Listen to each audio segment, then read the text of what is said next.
Pernahkah Anda bertanya-tanya mengapa hal-hal tertentu terjadi? Orang-orang datang ke dalam hidup Anda. Apakah Anda percaya itu kebetulan atau takdir hari ini? Mari kita renungkan bagaimana tidak ada yang datang ke jalan Anda secara kebetulan. Mari kita jelajahi pertanyaan ini melalui ajaran Stoa untuk membantu Anda memahami arah hidup Anda. Setiap langkah, setiap pilihan, setiap pertemuan bisa jadi bagian dari rencana yang lebih besar dari pemahaman kita. Selanjutnya, kita akan membahas 10 pelajaran praktis yang akan membantu Anda mengembangkan keadaan pikiran yang tidak terganggu, sehingga tidak ada yang bisa menggoyahkan kedamaian batin Anda. Setelah menyadari bahwa tidak ada sesuatu pun yang terjadi secara kebetulan, Anda menjadi lebih kuat dan disiplin. Memahami bahwa setiap pengalaman dan setiap orang memiliki tujuan dapat menjadi motivator yang ampuh untuk mempertahankan fokus dan tekad Anda. Jejak sejarah yang ditunjukkan oleh pelajaran-pelajaran ini mengajarkan kita bahwa setiap pertemuan memiliki tujuan dan bahwa kekuatan untuk mengendalikan takdir Anda ada di dalam diri Anda, menunggu untuk dibangkitkan. Mari kita mulai.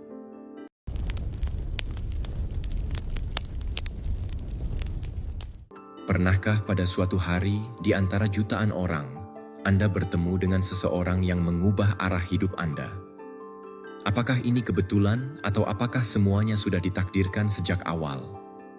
Setiap langkah, setiap pilihan, setiap pertemuan, seolah diatur dengan cermat oleh kekuatan yang berada di luar pemahaman kita. Dalam perjalanan eksistensi kita, banyak peristiwa tampak tidak dapat dijelaskan. Namun, saya dapat meyakinkan Anda, teman saya, tidak ada sesuatu pun yang terjadi secara kebetulan. Dalam video ini, kami bertujuan menyusun serangkaian pelajaran yang dipilih dengan cermat untuk menemani Anda dalam perjalanan emosional Anda. Mereka akan memungkinkan Anda memahami takdir dan perjalanan hidup berkat prinsip-prinsip Stoa yang akan saya tunjukkan. Ikuti saya. Jika ini kunjungan pertama Anda ke halaman saya mohon dukungan Anda dengan berlangganan saluran dan menyukai video ini agar saya dapat terus menciptakan konten seperti ini di masa depan. Kata-kata ini dimaksudkan untuk menjadi penenang jiwa, sebuah pengingat bahwa kesulitan adalah bagian dari hidup dan bahwa kekuatan terletak di dalam diri, menunggu untuk dibangkitkan. Baik Anda sedang mengalami krisis pribadi, menghadapi kerugian, atau hanya membutuhkan dorongan keberanian dalam hidup, pelajaran-pelajaran ini hadir untuk menawarkan dukungan, motivasi, dan harapan. Pertama, keniscayaan takdir. Dalam perjalanan yang disebut kehidupan ini, kebenaran terungkap dengan jelas. Tidak ada seorang pun yang datang ke dalam hidup Anda secara kebetulan. Setiap koneksi memiliki tujuan. Ini adalah gema takdir yang mengingatkan kita bahwa kita terjalin dalam permadani kosmik pengalaman dan pelajaran. Saya ingat suatu waktu, dalam sebuah momen keputusasaan, ketika saya diselimuti badai ketidakpastian. Ilusi mengendalikan setiap aspek hidup mencengkeram saya, tetapi saya segera menyadari bahwa menerima ketidakterhindaran adalah penyelamat saya. Saya mengerti bahwa beberapa orang datang ke dalam hidup saya untuk mempersenjatai saya, mendorong saya keluar dari zona nyaman, dan memaksa saya untuk tumbuh. Selalu ada pelajaran yang harus dipetik. Sepanjang perjalanan, saya belajar untuk mengenali tujuan di balik setiap pertemuan. Dari teman yang menawarkan dukungan tanpa syarat di masa sulit, hingga orang asing yang menawarkan perspektif baru tentang kehidupan, setiap orang memiliki sesuatu untuk diajarkan. Bahkan mereka yang pergi dan meninggalkan bekas luka di hati mengingatkan saya akan kekuatan dan ketahanan saya sendiri. Hidup adalah tarian kacau dari peristiwa tak terduga dan liku-liku takdir. Kita tidak dapat mengendalikan peristiwa tak terduga, tetapi kita dapat mengendalikan reaksi kita. Melatih ketenangan dalam menghadapi apa yang tidak dapat kita ubah adalah sebuah seni yang telah saya sempurnakan seiring waktu. Belajar mengikuti arus, alih-alih menolaknya, membebaskan kita dari beban, meredakan kecemasan, dan memungkinkan kita menemukan kedamaian di tengah kekacauan. Setiap hubungan, baik sementara maupun abadi, menawarkan pelajaran berharga. Bahkan dalam rasa sakit dan kekecewaan, kita dapat menemukan harta karun kebijaksanaan, jika kita bersedia melihat melampaui penderitaan untuk menghargai pelajaran yang dibawa hubungan itu. Ini adalah langkah pertama menuju pertumbuhan pribadi dan evolusi jiwa. Fokus pada masa kini adalah mantra yang membimbing hidup saya. Masa lalu sudah berlalu, dan masa depan adalah kanvas kosong yang menunggu untuk dicat. Satu-satunya hal yang benar-benar penting adalah saat ini. Setiap pengalaman, setiap interaksi adalah kesempatan untuk belajar, berkembang, dan menjadi manusia seutuhnya. Seperti kata filsuf Stoik Epictetus, jangan berharap peristiwa terjadi seperti yang Anda inginkan, tetapi berharaplah agar mereka terjadi sebagaimana adanya. Maka hidup Anda akan berjalan lancar. Dalam perjalanan penemuan diri dan pertumbuhan ini, selalu ingat, tidak ada seorang pun yang datang ke dalam hidup Anda secara kebetulan. Setiap pertemuan memiliki tujuan ilahi. Yang perlu Anda lakukan hanyalah membuka hati dan membiarkan alam semesta membimbing Anda. 2. Kebajikan yang menarik hubungan otentik dalam permadani kehidupan yang luas dan penuh teka-teki ini. Setiap pertemuan, setiap interaksi diresapi dengan tujuan dan makna yang melampaui pemahaman dangkal. Menyelami seluk-beluk keberadaan, saya menemukan bahwa tidak ada seorang pun yang datang ke dalam hidup saya hanya karena kebetulan. Orang yang berpapasan dengan saya melakukannya dengan tujuan yang jelas, sebuah pesan yang mengajak saya untuk merenung, berkembang, dan menumbuhkan kebajikan dalam diri. Kebajikan menjadi mercusuar yang membimbing dan jangkar yang mengamankan keaslian hubungan. Bagaimana saya bisa mengharapkan hubungan yang tulus jika saya tidak memupuk kebajikan dalam diri sendiri? Kebajikan bertindak sebagai penarik, menarik mereka yang juga menghargai integritas dan belas kasih. Saya ingat sebuah momen pencerahan ketika saya menghadapi godaan untuk mengambil jalan pintas, tetapi integritas saya tetap teguh seperti dinding yang tak tertembus. Itu mengingatkan saya bahwa nilai sejati terletak pada konsistensi antara apa yang saya pikirkan, katakan, dan lakukan. Berkomitmen pada kejujuran dan integritas dalam interaksi menjadikannya komitmen yang tak tergoyahkan. Dalam dunia di mana kesuperficialan dan kebohongan sering menang, saya memutuskan untuk menjadi mercusuar keaslian. Saya ingat sebuah percakapan di mana godaan untuk menyembunyikan kebenaran hadir, tetapi saya memilih untuk transparan, mengetahui bahwa hanya melalui kejujuran kita membangun jembatan dan hubungan yang kokoh. Nilai-nilai abadi yang didasarkan pada persahabatan, kepercayaan, dan saling menghormati mengangkat hubungan di atas hubungan hampa yang kurang tulus. Kasih sayang kehilangan kilaunya di hadapan cahaya persahabatan sejati. Saya ingat dukungan tanpa syarat dari seorang teman di saat kesengsaraan. Kehadiran dan tatapan pengertiannya mengingatkan saya bahwa harta karun sesungguhnya terletak pada ikatan yang menyatukan kita dalam kepercayaan, yang menopang kita di saat penderitaan. Bersikap welas asih dan berempati terhadap orang di sekitar kita adalah pesan yang sangat penting di dunia yang kacau dan tidak manusiawi. Rasa welas asih muncul bagaikan obat penenang, jembatan yang menyatukan hati dan jiwa. Saya teringat tindakan tanpa pamrih dari seseorang yang tidak dikenal pada saat yang tepat. Tatapan empatinya melampaui batasan anonimitas, mengingatkan saya bahwa nilai sejati terletak pada bagaimana kita memperlakukan orang lain. Tanda cinta dan kasih sayang yang kita tinggalkan di setiap langkah perjalanan kita. Pada akhirnya, dengan menyelami lautan hidup, saya mendapati diri saya dikelilingi oleh berbagai hubungan yang melampaui gaya kasual, terjalin dengan benang-benang kebajikan, kejujuran, kepercayaan, dan kasih sayang. Seperti kata filsuf dan kaisar Marcus Aurelius, kehebatan seseorang diukur dari keluhuran hati dan ketulusan tindakannya. Dalam setiap hubungan, saya menemukan bahwa saya memilih untuk merespons dengan kebajikan melalui cinta. Ingatlah, tidak ada seorang pun yang datang ke dalam hidup saya secara kebetulan, tetapi seperti seorang ahli, sebuah cermin yang mencerminkan ajaran yang saya butuhkan untuk terus tumbuh, berkembang, dan mencapai potensi maksimal saya. 3. Pentingnya sikap tidak terikat. Di masa yang penuh gejolak dalam jalan yang disebut kehidupan ini, sebuah kebenaran menjadi jelas. Tidak ada seorang pun yang datang ke dalam hidup Anda secara kebetulan. Setiap pertemuan, Setiap koneksi memiliki tujuan dan makna yang melampaui sekadar kebetulan. Sepanjang perjalanan hidup, saya belajar pentingnya pelepasan emosi, sebuah pelajaran yang terwujud dalam berbagai aspek.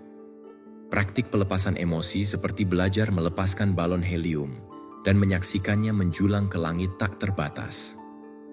Terkadang kita menjadi terikat pada orang dan situasi dengan kekuatan yang putus asa, takut kehilangan apa yang kita yakini mendefinisikan kita. Namun, apa yang terjadi ketika kita melepaskan rasa takut itu dan membiarkan aliran kehidupan mewujudkan dirinya? Saya ingat momen penting ketika sebuah hubungan berakhir secara tak terduga. Alih-alih berpegang pada sisa-sisa masa lalu, saya menerima praktik pelepasan emosi, memahami bahwa orang datang dan pergi dari hidup kita karena berbagai alasan, dan orang itu telah memenuhi tujuannya dalam jalan yang saya pilih. Alih-alih menderita, saya fokus pada masa kini. Hubungan itu telah mengajari saya tentang cinta, pemahaman, pertumbuhan, dan penemuan diri. Orang datang dan pergi dari hidup kita seperti membuka jendela menuju pemahaman. Di alam semesta ini, beberapa orang datang untuk mengajarkan pelajaran penting, yang lain untuk menantang dan membantu kita tumbuh, dan beberapa hanya untuk berbagi momen singkat untuk terhubung dan belajar. Melepaskan apa yang sudah tidak penting membebaskan ruang bagi pengalaman dan orang baru yang selaras dengan pertumbuhan dan kesejahteraan kita. Menghargai hubungan tanpa ketergantungan emosional, seperti menghargai keindahan bunga tanpa membutuhkannya untuk merasa utuh. Hubungan adalah anugerah. Tetapi ketika kita berpegang padanya seolah-olah itu satu-satunya sumber kebahagiaan, kita kehilangan fokus pada kepuasan diri. Saya belajar tentang kekuatan batin, menanam kebun kebahagiaan dan kepuasan dari dalam, bukan mencarinya di luar. Fokus pada pertumbuhan pribadi lebih dari sekadar koneksi sementara adalah cara menanam benih kebijaksanaan di taman jiwa kita. Setiap pengalaman, setiap pertemuan adalah kesempatan untuk belajar, tumbuh dan berkembang. Bukan dengan bergantung pada hubungan sementara, tetapi dengan memelihara pertumbuhan diri sendiri dan membina hubungan yang mendalam dan bertahan lama. Seperti kata filsuf Epictetus, nilai sejati sebuah hubungan terletak pada pelajaran yang dapat dipetik, bahkan selama masa berlakunya. Sikap tidak terikat secara emosional berarti menerima ketidakpastian, menghadapi hidup dengan keberanian dan keyakinan, mengetahui bahwa setiap pertemuan dan perpisahan adalah bagian dari rencana yang lebih besar yang melampaui pemahaman kita.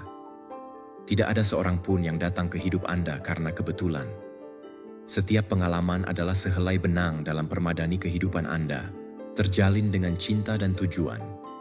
Belajar menerima pelepasan emosional membuka pintu menuju dunia, kemungkinan tak terbatas di mana cinta, kebijaksanaan, dan kepenuhan terpancar.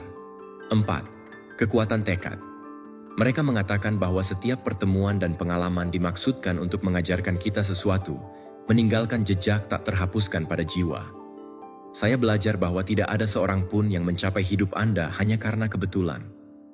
Orang yang berpapasan dengan Anda memiliki tujuan, sebuah pelajaran untuk diajarkan atau dipelajari. Dalam perjalanan penemuan ini, kekuatan kemauan muncul seperti cahaya penuntun yang menerangi jalan hubungan.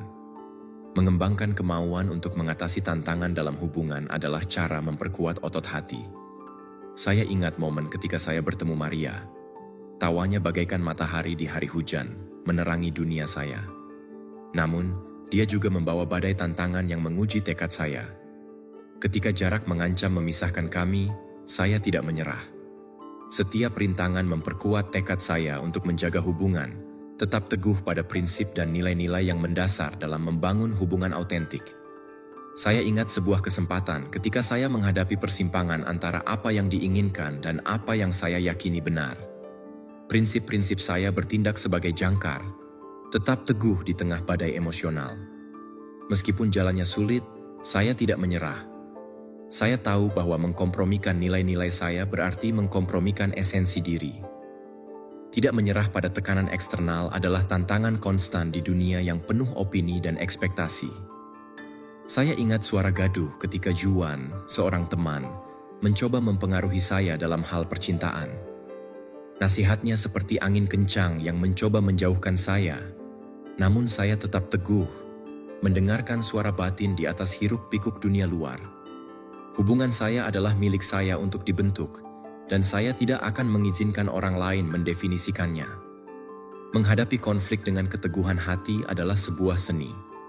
Saya ingat sebuah diskusi sengit dengan pasangan, penuh kata-kata emosional yang tajam. Di tengah kekacauan, saya menarik napas dalam-dalam dan mengingat pentingnya ketenangan. Saya mengumpulkan tekad, mengubah konflik menjadi kesempatan untuk tumbuh bersama.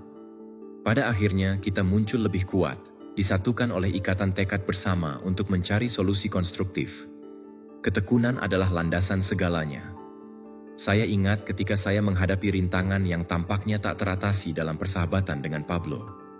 Alih-alih menyerah, kami mencari solusi kreatif, mengeksplorasi cara baru untuk menghadapi tantangan. Dalam proses ini, kami menemukan kekuatan yang bahkan tidak kami ketahui kami miliki. Dengan bergabung bersama, hati kami terikat lebih dalam. Kekuatan kemauan membimbing kita dalam perjalanan hubungan, mengingatkan kita bahwa setiap pertemuan adalah kesempatan untuk berkembang, belajar, dan mencintai lebih sepenuh hati. Seperti kata filsuf Stoik, kehendak menentukan takdir. Dengan tekad seperti kompas, saya menavigasi lautan sifat tak terbatas dari hubungan manusia, karena saya tahu tanpa ragu, tidak ada seorang pun yang sampai ke hidup saya secara kebetulan. 5. Praktik cinta tanpa syarat. Praktik cinta tanpa syarat seperti sebuah melodi yang bergema di bagian terdalam jiwa, terus-menerus mengingatkan saya bahwa tidak ada seorang pun yang datang ke dalam hidup saya secara kebetulan. Menumbuhkan cinta tanpa syarat untuk diri sendiri merupakan perjalanan penemuan yang panjang. Menerima kebajikan dan kekurangan, merangkul sisi terang dan gelap, telah menjadi langkah pertama. Saya ingat saat saya menyadari bahwa setiap pengalaman, kesalahan, dan pencapaian adalah bagian dari jalan menuju penemuan diri. Dalam momen introspeksi ini, saya mengerti bahwa mencintai diri sendiri tanpa syarat bukan berarti mengabaikan kekurangan, tetapi menerima kemanusiaan dengan belas kasih. Mengenali kemanusiaan dalam setiap orang merupakan latihan yang mengungkap cerita di balik setiap wajah, alam semesta emosi dan pengalaman. Melalui interaksi sehari-hari, saya belajar melihat di balik topeng yang dikenakan semua orang, mencari percikan ilahi di setiap makhluk. Dari orang tua yang kesepian di taman hingga anak yang berjualan bunga di pojok jalan, setiap orang memiliki pengalaman yang pantas diakui dan dihargai. Memberikan dukungan dan pengertian tanpa mengharapkan imbalan selalu menjadi moto saya. Saya ingat ketika teman saya mengalami masa sulit. Tanpa ragu, saya menawarkan bahu untuk menangis dan telinga untuk mendengar. Saya tidak mengharapkan apapun selain bisa berada di sisinya seperti mercusuar di tengah badai. Saya kemudian menemukan bahwa cinta sejati itu tanpa pamrih. Intinya terletak pada memberi tanpa mengharapkan imbalan. Memaafkan ketidaksempurnaan dan kesalahan orang di sekitar kita merupakan tindakan pembebasan. Kita semua melakukan kesalahan, tetapi pengampunan membantu melepaskan beban masa lalu dan membuka hati pada masa kini. Terkadang memaafkan sulit, membutuhkan keberanian dan kerendahan hati. Namun, setiap kali saya memilih memaafkan, beban kemarahan dan dendam mereda, memberi ruang bagi perdamaian dan rekonsiliasi. Tetap membuka diri terhadap cinta dalam segala bentuknya tanpa syarat telah menjadi tantangan terbesar. Cinta tidak mengenal batasan ras, jenis kelamin, atau kepercayaan. Ia dapat terwujud dalam pelukan hangat, senyuman ramah, atau kebaikan sederhana. Saya ingat ketika seorang asing mengulurkan tangan, mengingatkan bahwa bahkan di tengah kegelapan, cinta selalu hadir, menunggu untuk ditemukan. Seperti kata Marcus Aurelius, cinta tanpa syarat tidak menunggu penghargaan, tetapi menawarkan, bukan mencari, demi kebaikan yang dicintai. Dalam setiap pengalaman cinta tanpa syarat, setiap pertemuan yang mengubah arah hidup, saya menemukan konfirmasi bahwa tidak ada seorang pun yang menghubungi hidup saya karena kebetulan. Setiap koneksi dimaksudkan untuk mengajarkan sesuatu, membimbing sedikit lebih dekat kepada kebenaran yang sangat penting. Dalam struktur alam semesta, kita semua terhubung oleh momen-momen tak terlihat dari cinta tanpa syarat.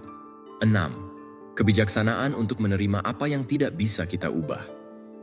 Dalam perjalanan hidup, sebuah kebenaran semakin jelas. Tidak ada yang namanya kebetulan semata. Pelajaran terselubung dalam peristiwa kebetulan, seolah-olah alam semesta sedang menenun dengan cermat setiap pertemuan, setiap perpisahan, untuk membentuk dan membimbing kita menuju tujuan akhir. Dalam perjalanan penemuan diri, kebijaksanaan menerima apa yang tidak dapat kita ubah menjadi mercusuar yang menerangi jalan. Terkadang saya belajar dari malam-malam tergelap bahwa kebijaksanaan terletak pada kemampuan membedakan antara apa yang bisa kita ubah dan apa yang tidak. Ada kekuatan di luar kendali kita, seperti pasang surut laut atau keputusan orang lain. Namun, yang bisa kita kendalikan adalah reaksi dan sikap kita dalam menghadapi kesulitan. Saya ingat suatu masa ketika saya dekat dengan orang-orang sekuat tenaga, seolah bisa mencegah mereka menjauh. Namun, waktunya tiba ketika beberapa orang menghilang dari hidup saya tanpa peringatan, meninggalkan kekosongan yang menyakitkan. Saat itulah saya mengerti, meskipun saya tak bisa mengubah kenyataan bahwa mereka telah pergi, saya bisa mengubah cara saya mengingat mereka. Saya membiarkan pengalaman-pengalaman ini membuat saya tumbuh. Kontrol diri telah menjadi mantra saya. Saya memutuskan untuk mengarahkan energi pada tindakan dan sikap saya sendiri. Saya belajar mencintai tanpa keterikatan, memberikan yang terbaik tanpa mengharapkan imbalan, mengetahui bahwa satu-satunya yang benar-benar saya kendalikan adalah diri saya sendiri. Bahkan ketika perubahan tak terhindarkan datang, alih-alih menolak, saya memutuskan untuk merangkulnya. Keterbukaan dan fleksibilitas telah menjadi sekutu terbaik, memungkinkan saya beradaptasi dengan situasi baru dengan anggun dan berani. Saya menemukan bahwa di saat gejolak terbesar tersembunyi pelajaran dan peluang untuk berkembang. Seperti kata Marcus Aurelius, hidup adalah perubahan. Terima apa yang tidak dapat Anda ubah dan temukan perdamaian dalam transformasi. Dalam kedamaian itu, saya menemukan kekuatan untuk menerima apa yang tidak bisa diubah. Fokus pada apa yang bisa saya adaptasi, dan meningkatkan peluang pertumbuhan dari momen-momen sulit. Ingatlah teman, tidak ada seorang pun yang datang ke dalam hidup Anda secara kebetulan. Setiap pertemuan, perpisahan, dan pengalaman dirancang untuk membimbing Anda menuju yang terbaik. Terima apa yang tidak bisa Anda ubah, fokus pada apa yang bisa Anda lakukan, dan rangkul perubahan dengan keberanian. Dalam perjalanan penemuan diri, Anda akan menemukan kebijaksanaan untuk mencapai tujuan. 7. Pentingnya rasa syukur. Dalam perjalanan yang disebut kehidupan, saya belajar pelajaran bermakna dari kearifan leluhur. Tidak ada pertemuan acak. Setiap pertemuan, singkat atau lama, ditenun dengan benang takdir yang terjalin dengan tujuan dan arti, seolah-olah alam semesta bersekongkol menghadirkan tepat apa yang Anda butuhkan pada waktu tepat, bahkan ketika tidak diharapkan. Menumbuhkan rasa syukur menjadi moto perjalanan ini, seperti pupuk yang memelihara hubungan dan membuatnya berkembang dengan kemegahan. Saya belajar bersyukur atas orang-orang yang hadir dalam hidup, meninggalkan jejak penting meski bersifat sementara. Dari orang asing di kereta yang berbagi cerita, hingga rekan kerja yang selalu memiliki kata penyemangat, hingga cinta sesaat yang menunjukkan bahwa hati mampu berdetak dengan intensitas tak terbayangkan.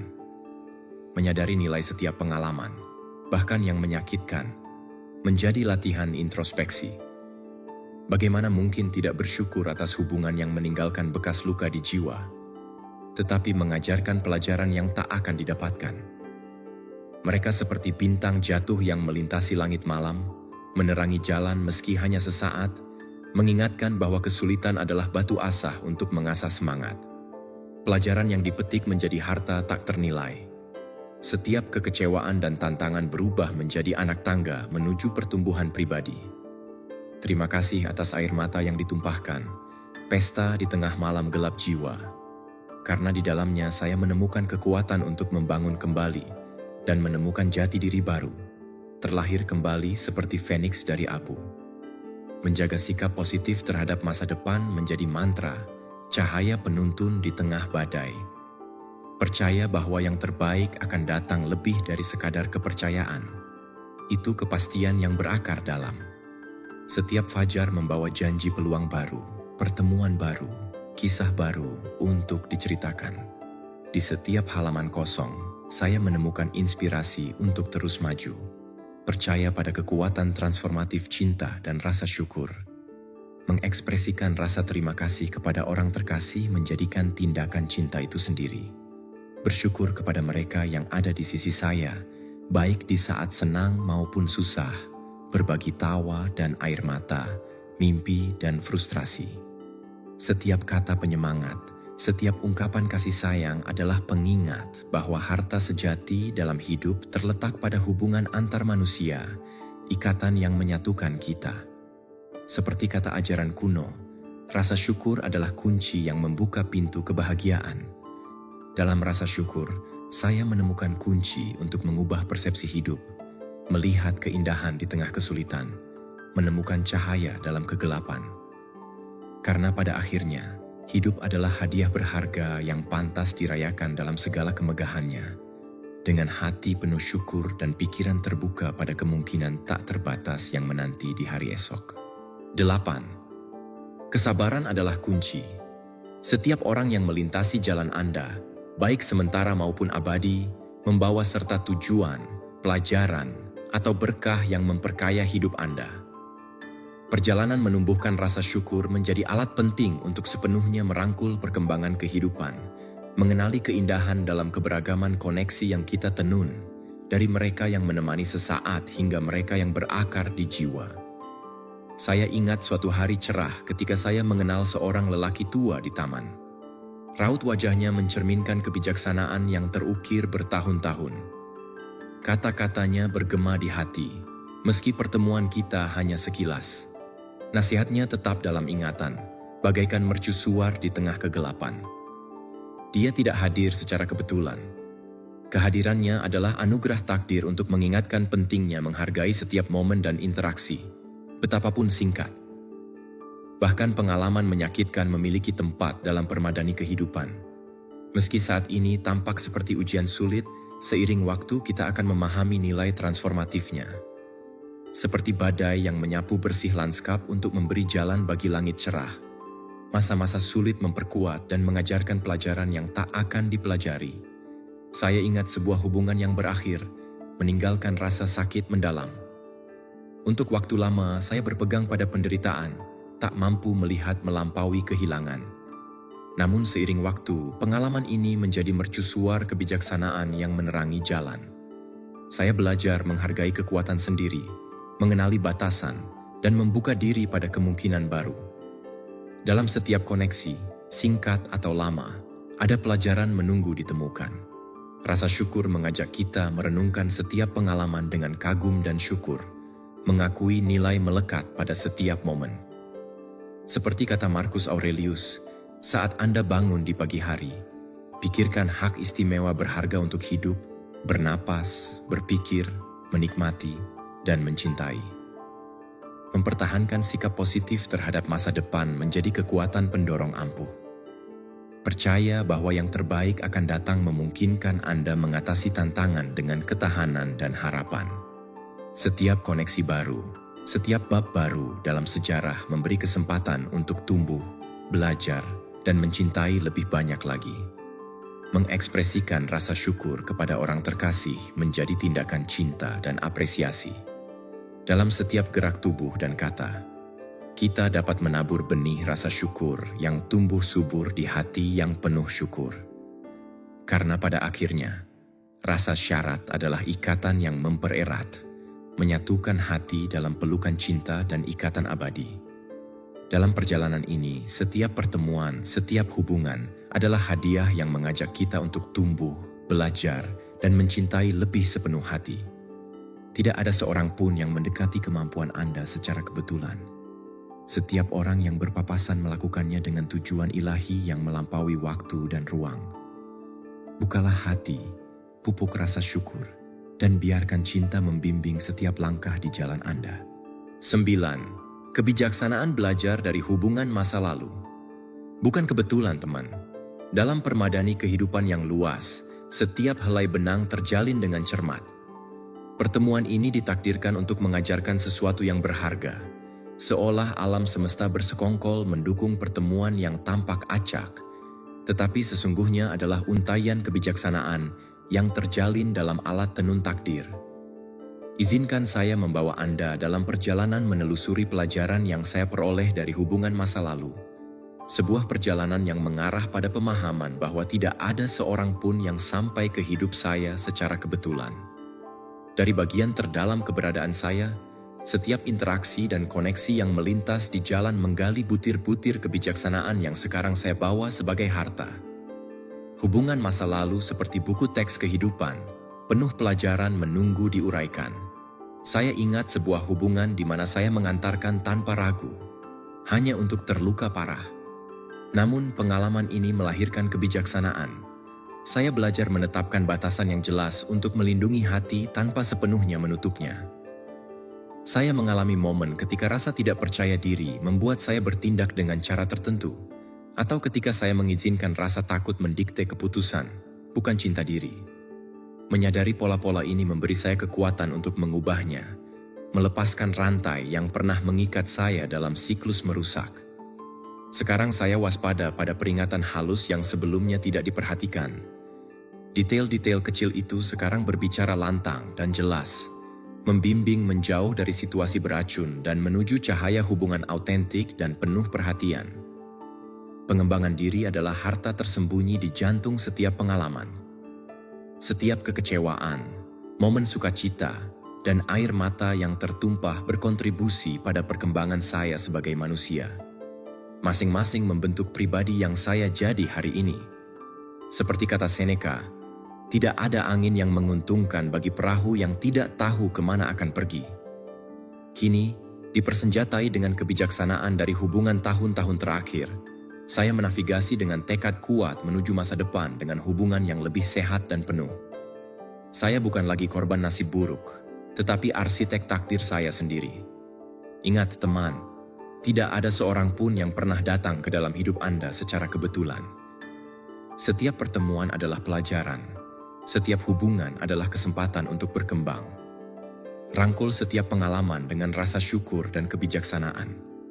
Dan Anda akan melihat bagaimana alam semesta bersekongkol untuk menguntungkan Anda, menenun permadani hidup Anda dengan benang-benang cinta dan pembelajaran.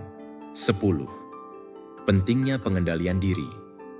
Pengendalian diri muncul seperti mercusuar yang memandu interaksi kita, penyelamat di tengah lautan emosi bergejolak. Mengembangkan pengendalian diri emosional menjadi sebuah seni dalam menjaga ketenangan hubungan. Saya ingat suatu saat dalam keadaan tegang dengan teman dekat, ketika amarah mengancam mendominasi. Pada saat itu, saya ingat pentingnya berhenti sejenak, menarik napas dalam-dalam, dan merenungkan kata-kata yang hendak diucapkan. Jeda ini mengubah dinamika konflik, memungkinkan dialog yang lebih konstruktif dan solusi lebih baik. Menghindari reaksi impulsif seperti menahan kekuatan sungai di luar kendali. Dalam konteks profesional, saya menghadapi situasi di mana seorang kolega mengkritik saya keras. Reaksi pertama saya adalah membela diri mati-matian, tetapi kemudian saya ingat bahwa pengendalian diri bukan kelemahan. Saya memilih mendengarkan pendapatnya dengan pikiran terbuka, yang tidak hanya meredakan konflik, tetapi juga memperkuat hubungan profesional kami. Mempraktikkan moderasi dalam emosi dan tindakan seperti menyeimbangkan diri di atas tali goyah. Dalam hubungan romantis, saya merasakan godaan untuk larut sepenuhnya dalam ekstasi cinta. Namun saya memahami bahwa moderasi adalah kunci menjaga keseimbangan emosional. Saya belajar menikmati gairah tanpa kehilangan sudut pandang, kemerdekaan, dan harga diri, menciptakan koneksi yang lebih solid dan tahan lama. Belajar menghadapi stres dan kecemasan dengan cara sehat, seperti menanam kebun di tengah badai. Dalam krisis di tempat kerja ketika tuntutan tampak tak tertahankan, saya menggunakan praktik kesadaran penuh untuk menemukan ketenangan di tengah kekacauan. Dengan meluangkan beberapa menit untuk jurnal dan fokus pada masa kini, saya berhasil menghadapi tantangan dengan kejernihan mental dan tekad, mengubah stres menjadi kesempatan berkembang. Sadar akan reaksi kita dan mengambil keputusan sadar, bukan sekadar reaksi impulsif, seperti mengendalikan kuda liar. Dalam diskusi hangat dan akrab, saya merasa akan terbawa arus emosi. Namun, saya teringat ungkapan Stoik, "Jangan berduka atas apa yang hilang, jangan khawatirkan apa yang akan datang, hiduplah di masa sekarang." Kesadaran ini memungkinkan saya berhenti, mengevaluasi perasaan, dan memilih respons yang paling bijaksana dan penuh kasih. Dalam setiap momen, pengendalian diri muncul seperti kemudi yang mengarahkan perahu di tengah gejolak. Setiap pertemuan dan tantangan berubah menjadi kesempatan menumbuhkan kebajikan ini, mengingatkan bahwa tidak ada seorang pun yang datang ke hidup saya secara kebetulan, tetapi seperti cermin yang mencerminkan pelajaran yang perlu dipelajari. Dalam tarian takdir yang saling terkait, pengendalian diri menjadi sahabat dan panduan setia menuju pelabuhan ketenangan dan kebijaksanaan. 11. Pentingnya menetapkan batasan. Dalam perjalanan yang penuh makna ini, saya telah menemukan dengan sangat mendalam betapa pentingnya untuk menetapkan batasan dalam berbagai aspek kehidupan kita, terutama dalam hubungan dengan orang lain. Menetapkan batasan ini ibarat seorang nahkoda yang bijak, yang memegang kemudi untuk membimbing kapal melewati perairan yang penuh gejolak dan tantangan takdir. Tanpa kemudi yang kuat, kapal bisa tersesat dan terombang-ambing oleh ombak yang tak terduga. Menyadari betapa pentingnya menetapkan batasan yang jelas dalam hubungan, seperti menemukan sebuah mercusuar yang bersinar di tengah kegelapan malam. Dalam perjalanan pribadi saya mulai memahami hal ini ketika saya terjebak dalam hubungan masa lalu, di mana saya terus-menerus mengalah, membiarkan batasan-batasan yang seharusnya saya pertahankan hancur oleh gelombang kompromi yang tak berujung. Saya belajar dengan keras bahwa tanpa batasan yang jelas, hubungan dapat dengan mudah berubah menjadi lautan yang dipenuhi dengan rasa dendam dan kelelahan emosional yang mendalam. Menetapkan batasan pribadi bukan hanya sekadar tindakan, tetapi juga merupakan perjalanan penemuan diri dan pemberdayaan. Saya mulai memutuskan bahwa waktu, ruang, dan energi saya adalah hal-hal yang suci dan layak untuk dilindungi seperti harta yang sangat berharga. Mengkomunikasikan batasan ini secara efektif memang awalnya terasa menantang dan sulit. Tetapi seiring berjalannya waktu, saya menemukan bahwa hal ini sangat penting untuk menjaga hubungan yang autentik dan memuaskan. Namun, menghargai batasan tidak hanya terbatas pada diri sendiri. Saya juga menyadari betapa pentingnya untuk menghormati batasan orang lain, tidak melintasi perbatasan mereka tanpa izin. Saya ingat suatu kejadian ketika seorang teman mempercayakan rahasia yang sangat pribadi kepada saya. Meskipun rasa ingin tahu saya menguasai pikiran, saya tetap teguh dalam komitmen untuk menghormati kerahasiaan tersebut.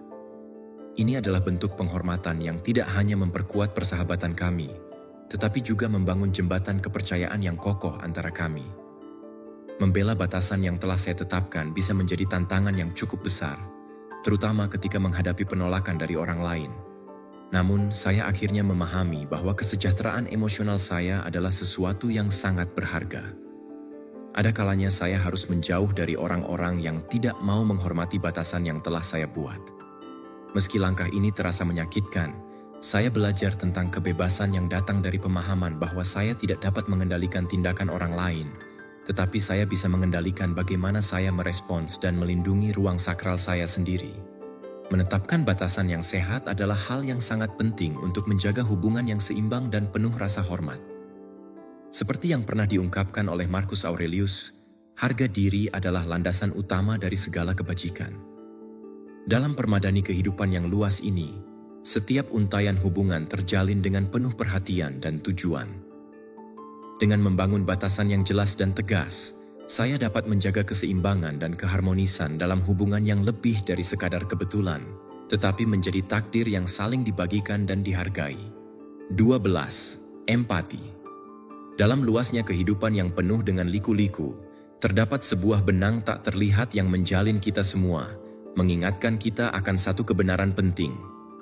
Tidak ada seorang pun yang datang ke dalam hidup kami secara kebetulan. Prinsip ini, yang saya saksikan berulang kali, seolah-olah merupakan bagian dari rencana besar alam semesta yang berkonspirasi untuk mengajarkan kebijaksanaan terdalam melalui pertemuan-pertemuan sehari-hari yang tampaknya sederhana, namun syarat makna. Kebajikan empati terwujud sebagai pemandu luminosa yang menerangi perjalanan hidup kita. Ia adalah seni merasakan dan memahami perasaan orang lain, seolah-olah kita berjalan di sepatu mereka, bahkan ketika jalan yang mereka lalui penuh dengan kesulitan dan duri. Membudidayakan empati bukan sekadar tindakan kebaikan, tetapi juga merupakan cara yang mendalam untuk terhubung dengan esensi kemanusiaan yang berdenyut di dalam setiap individu yang kita temui. Saya teringat pada suatu sore yang hujan, di mana saya bertemu dengan seorang teman lama. Mata yang dulunya bersinar cerah kini memantulkan kekacauan dan kesedihan yang mendalam. Tanpa perlu mengucapkan sepatah kata pun, bahasa tubuhnya sudah cukup untuk menceritakan kisah penderitaannya. Pada saat itu, saya mengambil keputusan untuk tidak hanya mendengar dengan telinga, tetapi juga terjun ke dalam dunianya dengan sepenuh jiwa. Saya berbagi air mata seolah-olah itu adalah milik saya sendiri, menawarkan perlindungan dan dukungan yang aman di tengah badai emosional yang ia hadapi. Mendengarkan secara aktif adalah kunci yang membuka pintu lubuk hati kita. Ketika kita menyelami narasi orang lain dengan kesadaran penuh, kita tidak hanya mendengarkan kata-kata yang mereka ucapkan, tetapi juga merasakan bisikan-bisikan halus, jeda-jeda penuh makna, dan detak jantung jiwa mereka. Kemampuan ini dapat mengubah percakapan yang tampaknya sepele menjadi dialog yang mendalam, menciptakan jembatan pemahaman yang melampaui batasan waktu dan ruang. Menempatkan diri pada posisi orang lain adalah ungkapan kemurahan hati yang tertinggi.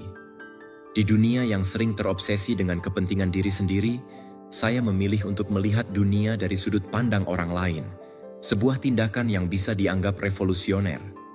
Saya ingat suatu peristiwa di mana seorang asing mendekati saya di jalan dengan wajah yang penuh kesedihan. Kata-katanya terkesan seperti labirin tanpa harapan, namun ratapannya memiliki sifat yang universal. Dia hanya menginginkan pemahaman. Pada saat itu, saya meninggalkan ego saya dan merangkul kemanusiaannya dengan sepenuh hati. Kami menemukan bahwa bekas luka yang kami miliki adalah saudari-saudari yang terjalin oleh kekuatan tak terlihat yang membentuk perjalanan hidup kami.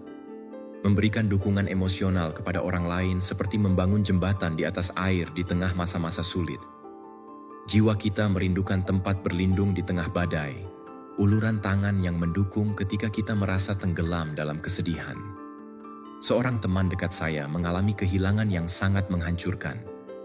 Alih-alih menawarkan kata-kata yang mungkin tidak memberikan penghiburan, saya memilih untuk menawarkan kehadiran saya yang tanpa syarat dalam keheningan.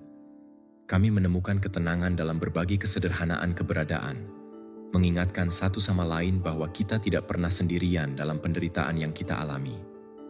Menyadari bahwa empati memperkuat ikatan antar pribadi, membantu kita memahami hakikat sesungguhnya manusia sebagai makhluk sosial, yang terjalin dalam jaring hubungan tak terlihat yang melampaui waktu dan ruang. Setiap tindakan empati, sekecil apapun, terjalin ke dalam jalinan kehidupan, memperkuat benang yang mengikat kita bersama, menciptakan permadani saling pengertian dan solidaritas yang tak terpecahkan. Seperti yang diungkapkan oleh filsuf Stoik, Epictetus, empati adalah bahasa universal yang berasal dari lubuk hati. Empati berfungsi sebagai kompas moral yang membimbing tindakan kita, mengingatkan kita bahwa di dunia di mana setiap pilihan adalah langkah menuju kehebatan. Kehebatan sejati terletak pada cara kita memilih untuk memperlakukan orang lain.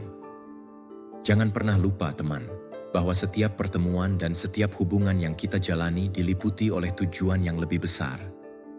Tidak ada seorang pun yang datang ke dalam hidup Anda secara kebetulan. Setiap interaksi memiliki makna dan pelajaran yang bisa kita ambil. 13. Nilai komunikasi efektif. Dalam hamparan kehidupan yang penuh warna ini, saya telah belajar sebuah kebenaran yang sangat mendalam dan beresonansi dengan ketegasan. Tidak ada seorang pun yang mencapai hidup ini melalui jalan berliku dan penuh liku-liku secara kebetulan. Setiap pertemuan, setiap koneksi yang kita jalani, dijiwai dengan tujuan yang melampaui sekadar kebetulan belaka. Komunikasi yang efektif adalah benang merah yang menghubungkan kita dan memungkinkan kita untuk mengungkap teka-teki yang kompleks dalam hubungan ini. Praktik komunikasi yang terbuka dan kejujuran muncul sebagai fondasi di mana atasnya ikatan terkuat dan paling autentik dibangun. Saya teringat sebuah kejadian yang sangat berkesan di mana setelah bertahun-tahun hidup berdampingan dalam kesunyian dan ketidakpastian, saya akhirnya memberanikan diri untuk membuka pintu air hati dan jiwa saya. Saya berbagi perasaan terdalam dan kerinduan yang selama ini terpendam dengan seorang teman yang telah menemani saya sepanjang hidup. Mengungkapkan pikiran dan perasaan dengan jelas dan penuh rasa hormat menemukan dimensi baru dalam hubungan kami, yang semakin kuat berkat transparansi dan kepercayaan yang kami bangun bersama. Namun, komunikasi itu sendiri lebih dari sekadar ekspresi diri yang semata-mata. Komunikasi juga menyiratkan seni mendengarkan orang lain dengan saksama dan penuh perhatian. Dalam perjalanan kesepian di negeri yang tidak dikenal, saya terlibat dalam percakapan yang mendalam dengan seorang asing, yang dengan berani membagikan pengalaman hidupnya dengan kejujuran yang menyentuh hati. Dengan memvalidasi pengalaman mereka dan menunjukkan empati melalui pendengaran yang penuh perhatian, ikatan pemahaman yang kuat muncul, melampaui batasan orang asing, mengingatkan saya bahwa setiap individu adalah alam semesta yang penuh dengan cerita dan pengalaman yang berharga. Konflik adalah bagian yang tak terhindarkan dalam setiap hubungan antar manusia, tetapi penyelesaian konflik tersebut melalui dialog yang konstruktif dan negosiasi yang baik selalu mungkin dilakukan. Saya ingat sebuah perselisihan hebat yang pernah terjadi dengan orang terkasih, di mana kata-kata menjadi senjata tajam dan hati-hati kami menutup diri. Dengan menganut filsafat stoik yang mengajarkan bahwa kemarahan seringkali lebih berbahaya daripada penghinaan yang menyebabkannya, saya memilih untuk menyalurkan energi negatif tersebut ke dalam dialog yang tenang dan pencarian solusi yang saling menguntungkan. Melalui cara inilah kami berhasil mengubah perselisihan tersebut menjadi ikatan yang lebih kuat, yang ditempa dalam proses pemahaman yang mendalam. Komunikasi yang saling terjalin terungkap sebagai kendaraan yang membawa kita menuju koneksi dan pemahaman bersama. Dalam kemegahan percakapan hidup dengan orang asing di secangkir kopi, atau dalam pelukan dalam kesunyian yang dibagikan dengan seorang teman, dalam momen rasa sakit dan kesedihan, saya merasakan tarian jiwa yang halus yang bertemu dan saling mengenali melalui seni suci komunikasi. Dalam perjalanan menuju pemahaman tentang keterkaitan antar manusia, saya semakin mengerti bahwa setiap individu yang berpapasan dengan saya melakukannya dengan tujuan yang jelas, dan komunikasi yang efektif adalah pedang yang menerangi jalan kita menuju perjumpaan yang autentik dan bermakna. Seperti yang pernah diungkapkan oleh filsuf Stoik Seneca, kebesaran sejati terletak pada kemampuan untuk memaafkan dan memahami satu sama lain. Dalam seni berkomunikasi dengan keaslian dan keterbukaan, terungkap kunci utama yang memungkinkan kita membuka pintu takdir dan menemukan makna sejati dari hubungan antar manusia yang kita jalani. 14. Keaslian. Keaslian diri, sahabat tersayang, adalah kompas yang menuntun setiap interaksi kita, sebuah mercusuar yang menerangi hubungan-hubungan yang kita jalin, menunjukkan jati diri kita yang sebenarnya tanpa rasa takut akan penilaian orang lain. Dalam perjalanan hidupku, saya tidak bisa melupakan masa-masa ketika saya merasa terjebak dalam bayangan diri sendiri, takut untuk menunjukkan siapa saya yang sebenarnya, dan berusaha menyembunyikan sebagian dari diri saya agar diterima oleh orang-orang di sekitar. Namun, saya menyadari bahwa hubungan-hubungan tersebut yang dibangun atas dasar ketakutan dan kepura-puraan pada akhirnya lenyap di telan kabut kelupaan dan kekecewaan. Saat itulah saya mulai mengerti bahwa bersikap otentik adalah satu-satunya cara untuk mencapai koneksi sejati dengan orang lain. Orang-orang yang tulus dan jujur menghargai ketulusan dan transparansi dalam hubungan. Seperti menyirami taman kepercayaan, ketika kita berani berbagi pikiran-pikiran paling intim dan memperlihatkan kerentanan tanpa rasa takut, kita sebenarnya sedang membangun jembatan tak terputus antara hati-hati kita. Saya ingat sebuah percakapan jujur yang mengubah sebuah persahabatan yang awalnya dangkal menjadi sebuah lingkaran yang erat dan mendalam. Pada momen ketulusan itulah, hubungan sejati mulai berkembang dan tumbuh. Menumbuhkan rasa percaya diri dalam diri kita seperti memperkuat fondasi bangunan. Kita tahu bahwa apapun yang terjadi, kita akan tetap setia pada nilai-nilai dan prinsip-prinsip yang kita pegang. Saya juga ingat saat saya dihadapkan pada persimpangan jalan yang kritis, di mana tekanan dari dunia luar berusaha menghancurkan hakikat diri saya. Namun, dengan berpegang teguh pada apa yang saya yakini benar, Saya menemukan kekuatan batin yang tidak pernah saya ketahui sebelumnya. Ini adalah sebuah perjalanan penemuan diri yang menantang, tetapi sangat berharga. Menghargai keindahan keragaman dan keunikan setiap individu seperti merenungkan langit berbintang yang dipenuhi cahaya. Setiap jiwa bersinar dengan cahaya mereka sendiri, membawa berbagai cerita, gairah, dan impian yang membuat mereka unik. Saya ingat saat saya menyadari bahwa kehebatan sejati terletak pada keragaman dan kekayaan warna, serta nuansa yang dimiliki setiap individu, yang semuanya berkontribusi pada kerangka kehidupan yang lebih besar. Saya menyadari bahwa keaslian adalah fondasi dari hubungan yang solid dan bermakna. Semen yang mengikat fragmen-fragmen pengalaman kita, menciptakan permadani yang kaya akan cinta, persahabatan, dan pengertian. Seperti yang pernah dikatakan oleh Seneca, tidak ada petualangan maupun kemalangan dalam hidup. Yang ada hanyalah pengalaman dan cara kita menghadapinya. Menghadapi hidup secara otentik berarti membuka diri terhadap kepenuhan pengalaman ini. Menerima setiap pertemuan sebagai bagian unik dalam teka-teki takdir kita. Dengan demikian, kita tidak hanya hidup, tetapi juga tumbuh dan berkembang dalam harmoni dengan diri kita yang sejati dan orang-orang di sekitar kita. 15. Praktik altruisme. Dalam perjalanan melintasi liku-liku kehidupan, saya menemukan bahwa setiap pertemuan dan setiap interaksi yang kita jalani terjalin dalam jalinan tujuan yang lebih besar, dengan maksud yang jelas dan tak terelakkan. Tidak ada seorang pun yang mencapai titik tertentu dalam hidupnya secara kebetulan. Setiap individu yang berpapasan dengan kita, mulai dari tetangga yang ramah menyapa di pagi hari, hingga orang asing yang dengan tulus memberikan bantuan di tengah jalan, berpotensi menjadi bagian penting dari alur cerita keberadaan kita. Praktik altruisme menjulang tinggi bagaikan mercusuar yang memancarkan cahaya terang di hamparan luas lautan hubungan antar manusia. Menumbuhkan semangat untuk melayani orang lain tanpa mengharapkan imbalan merupakan pelajaran berharga yang saya pelajari dengan jelas dalam suatu pengalaman yang tak akan pernah saya lupakan. Beberapa tahun yang lalu, ketika saya sedang menunggu di stasiun kereta api, saya melihat seorang wanita lanjut usia berjuang untuk membawa koper beratnya di dermaga. Tanpa ragu-ragu, saya menghampiri dan menawarkan bantuan. Tangan keriput dan gemetar yang memegang tangan saya dengan penuh rasa syukur, itu mengingatkan saya bahwa intervensi kecil saya bukan sekadar kebetulan, tetapi merupakan tindakan kebaikan yang dimaksudkan untuk memperkuat koneksi antar manusia yang seringkali kita anggap sepele. Mencari peluang untuk membantu dan mendukung orang-orang di sekitar kita bukan hanya sekadar pilihan, tetapi menjadi keharusan moral yang memperkaya pengalaman baik bagi penerima maupun pemberi.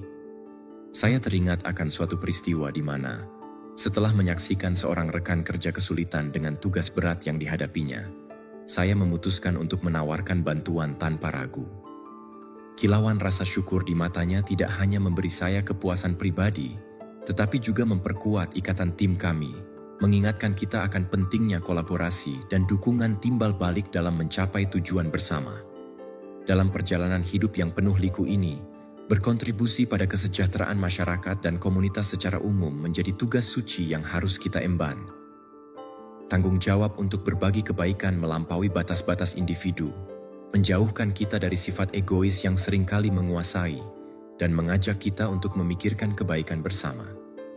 Saya juga teringat akan sebuah pengalaman yang mengubah pandangan hidup saya ketika saya memutuskan untuk mendedikasikan waktu dan tenaga untuk bekerja sebagai sukarelawan di penampungan hewan terlantar. Setiap gonggongan rasa syukur yang terdengar, setiap secercah harapan yang terpancar di mata makhluk-makhluk tak berdaya itu, mengingatkan saya bahwa makna sejati kehidupan terletak pada pelayanan tanpa pamrih kepada orang lain, termasuk kepada makhluk hidup yang membutuhkan. Menyadari bahwa altruisme tidak hanya memperkuat hubungan kita dengan orang lain, tetapi juga membawa kepuasan pribadi yang mendalam, adalah fakta yang telah saya alami dalam berbagai kesempatan. Dari isyarat sederhana seperti menahan pintu untuk orang asing, hingga komitmen untuk membantu membangun kembali komunitas yang hancur akibat bencana. Setiap tindakan kemurahan hati dan empati kita memperkuat ikatan yang menyatukan kita sebagai manusia. Tindakan-tindakan ini memenuhi hidup kita dengan kegembiraan yang tak terlukiskan, menciptakan momen-momen berharga yang akan selalu kita kenang, mempraktikkan tindakan kebaikan kecil dalam kehidupan sehari-hari untuk menjadikan dunia ini tempat yang lebih baik, bukan hanya sekadar misi, melainkan juga menjadi moto harian yang membimbing langkah kita dalam perjalanan hidup. Setiap langkah kecil menuju kebaikan dapat memberikan dampak yang luar biasa, menciptakan gelombang positif yang menyebar ke seluruh penjuru. Seperti yang pernah diungkapkan oleh filsuf Stoik, Marcus Aurelius, kemurahan hati terdiri dari memberi lebih dari yang Anda bisa, dan kesombongan dalam memberi kurang dari yang Anda bisa. Biarkanlah kata-kata bijak ini bergema di hati masing-masing dari kita, menginspirasi kita untuk menjadi agen perubahan dan harapan di dunia yang begitu banyak membutuhkan, sehingga kita dapat bersama-sama menciptakan dunia yang lebih baik bagi semua. 16. Kerendahan hati. Kerendahan hati adalah sebuah kualitas yang sangat mendalam dan seringkali diremehkan, terjalin dalam setiap aspek kehidupan kita. Di setiap helai pertemuan yang kita alami, setiap momen yang kita jalani memiliki tujuan yang lebih besar. Keyakinan bahwa tidak ada seorang pun yang datang ke dalam hidup kita secara kebetulan adalah ungkapan sederhana, namun sangat menginspirasi, yang benar-benar berakar pada pengalaman manusia yang universal. Inti dari kebenaran ini terletak pada kebajikan kerendahan hati yang harus kita pelihara dan praktikkan. Kerendahan hati bukanlah sekadar sikap, melainkan sebuah kekuatan yang mampu mengikat hubungan antar manusia dan mengajarkan pelajaran yang sangat berharga. Dalam perjalanan pertemuan di sepanjang lintasan eksistensial saya sendiri, praktik kebajikan ini secara sadar dan reflektif, dengan menyadari keterbatasan serta kesalahan yang dimiliki, telah menjadi sebuah perjalanan penemuan diri yang mendalam. Di dunia yang seringkali menganggap kesempurnaan sebagai tujuan akhir, saya menemukan bahwa mengakui kesalahan adalah sebuah tindakan keberanian dan kejujuran. Alih-alih menyembunyikan kekurangan di balik topeng kesombongan, saya memilih untuk merangkul semua kelemahan itu dengan kerendahan hati, dengan penuh kesadaran bahwa setiap kekurangan adalah bagian yang tak terpisahkan dari proses pertumbuhan pribadi yang saya jalani. Dengan mengenali kelemahan dalam diri sendiri, saya juga belajar untuk menerima bantuan dan dukungan dari orang lain dengan penuh rasa syukur. Setiap individu yang memasuki hidup saya, baik melalui momen singkat maupun hubungan yang lebih dalam, memiliki sesuatu yang berharga untuk diajarkan kepada saya. Dari teman yang selalu siap memberikan bahu untuk bersandar ketika saya merasa lelah, hingga mentor yang dengan tulus membagikan kebijaksanaan hidup yang telah mereka pelajari, setiap interaksi adalah sebuah kesempatan berharga untuk belajar dan berkembang. Menghargai keberagaman bakat dan pengalaman yang dibawa oleh setiap individu adalah aspek fundamental lain dari praktik kerendahan hati dalam hubungan antar manusia. Di dunia yang dipenuhi dengan berbagai macam orang, masing-masing dengan kisah dan perspektif yang unik, belajar untuk menghargai perbedaan memperkaya hidup saya dengan cara yang tak terbayangkan. Hal ini berlaku baik dalam konteks kerja tim maupun dalam percakapan santai. Saya menemukan keindahan yang luar biasa dalam keberagaman yang mengelilingi kita. Namun, menghindari kesombongan dan egosentrisme adalah tantangan yang terus-menerus dihadapi dalam perjalanan menuju kerendahan hati. Di dunia yang seringkali menghargai kemandirian dan persaingan yang tidak terkontrol, untuk tetap berpegang pada kerendahan hati membutuhkan praktik yang sadar dan terus-menerus. Setiap kali ego saya mengancam untuk mengaburkan penilaian, saya mengingat kata-kata bijak dari Marcus Aurelius, bahwa kebesaran umat manusia terletak pada kerendahan hati. Kerendahan hati tidak hanya membuat saya lebih terbuka untuk belajar dan berkembang, tetapi juga mempererat hubungan serta memperkuat ikatan yang saya jalin dengan orang lain. Saat saya menyingkirkan harga diri dan membuka diri terhadap pelajaran yang diberikan oleh alam semesta, saya menemukan hubungan yang lebih kuat dan mendalam dengan orang-orang di sekitar saya. Alih-alih melihat orang lain sebagai pesaing, saya mulai menganggap mereka sebagai teman seperjalanan, di mana setiap individu memiliki peran yang penting dalam kehidupan saya. Dengan demikian, kerendahan hati lebih dari sekadar keterampilan. Itu adalah sebuah kebajikan yang menjadi jalan menuju kehidupan yang lebih penuh dan bermakna. Ketika saya berlatih kerendahan hati dalam setiap hubungan yang saya jalin, Saya belajar untuk mengenali keterbatasan diri, menerima bantuan dengan penuh syukur, menghargai keberagaman, menghindari kesombongan, dan membuka diri untuk belajar serta berkembang dalam setiap interaksi yang saya lakukan. Karena pada akhirnya, saya percaya bahwa tidak ada seorang pun yang datang ke dalam hidup saya secara kebetulan. Setiap pertemuan yang saya alami memiliki tujuan tersendiri, dan setiap orang yang menghalangi jalan saya adalah guru dengan caranya masing-masing. 17. Pengampunan. Pengampunan adalah sebuah kekuatan yang ampuh dan mampu membebaskan jiwa. Saya telah menyelami kedalaman pengampunan, melakukan eksplorasi menyeluruh terhadap esensinya, dan menemukan betapa besar kapasitas transformatif yang dimilikinya. Dalam perjalanan ini, saya menyadari bahwa pengampunan bukan sekadar sebuah tindakan, melainkan sebuah proses yang mampu mengubah cara kita memandang diri sendiri dan orang lain. Mempraktikkan permohonan maaf kepada mereka yang pernah saya lukai di masa lalu adalah sebuah perjalanan emosional yang penuh makna dan sangat berharga. Saya masih ingat dengan jelas berbagai situasi yang melibatkan pengkhianatan oleh orang-orang yang saya percayai sepenuh hati. Luka yang ditinggalkan terasa sangat dalam, dan kebencian yang menyertainya seolah menjadi beban yang tidak pernah ringan. Namun, melalui proses memaafkan, saya tidak hanya membebaskan orang lain dari utang emosional yang mereka miliki terhadap saya, tetapi juga membebaskan diri saya dari belenggu kebencian yang telah menghancurkan kedamaian batin saya. Memaafkan bukanlah sebuah tugas sederhana yang bisa dicoret begitu saja dari daftar yang harus dilakukan. Ini adalah sebuah komitmen emosional yang membutuhkan ketekunan, sebuah upaya yang terus-menerus, serta latihan harian dalam welas asih, baik untuk diri sendiri maupun untuk orang lain. Saya menyadari bahwa memaafkan tidak berarti membenarkan perilaku orang yang telah menyakiti kita, tetapi lebih kepada membebaskan diri dari beban emosional yang dapat mengganggu kesejahteraan kita. Ini adalah tindakan cinta yang tulus, sebuah keputusan sadar untuk melepaskan diri dari masa lalu dan memberi ruang bagi kedamaian batin yang kita cari. Mengembangkan welas asih terhadap mereka yang telah menyakiti kita memungkinkan kita dan orang lain untuk memiliki ruang untuk tumbuh dan pulih. Saya teringat akan sebuah percakapan yang sulit dengan seorang teman yang sangat mengecewakan hati saya.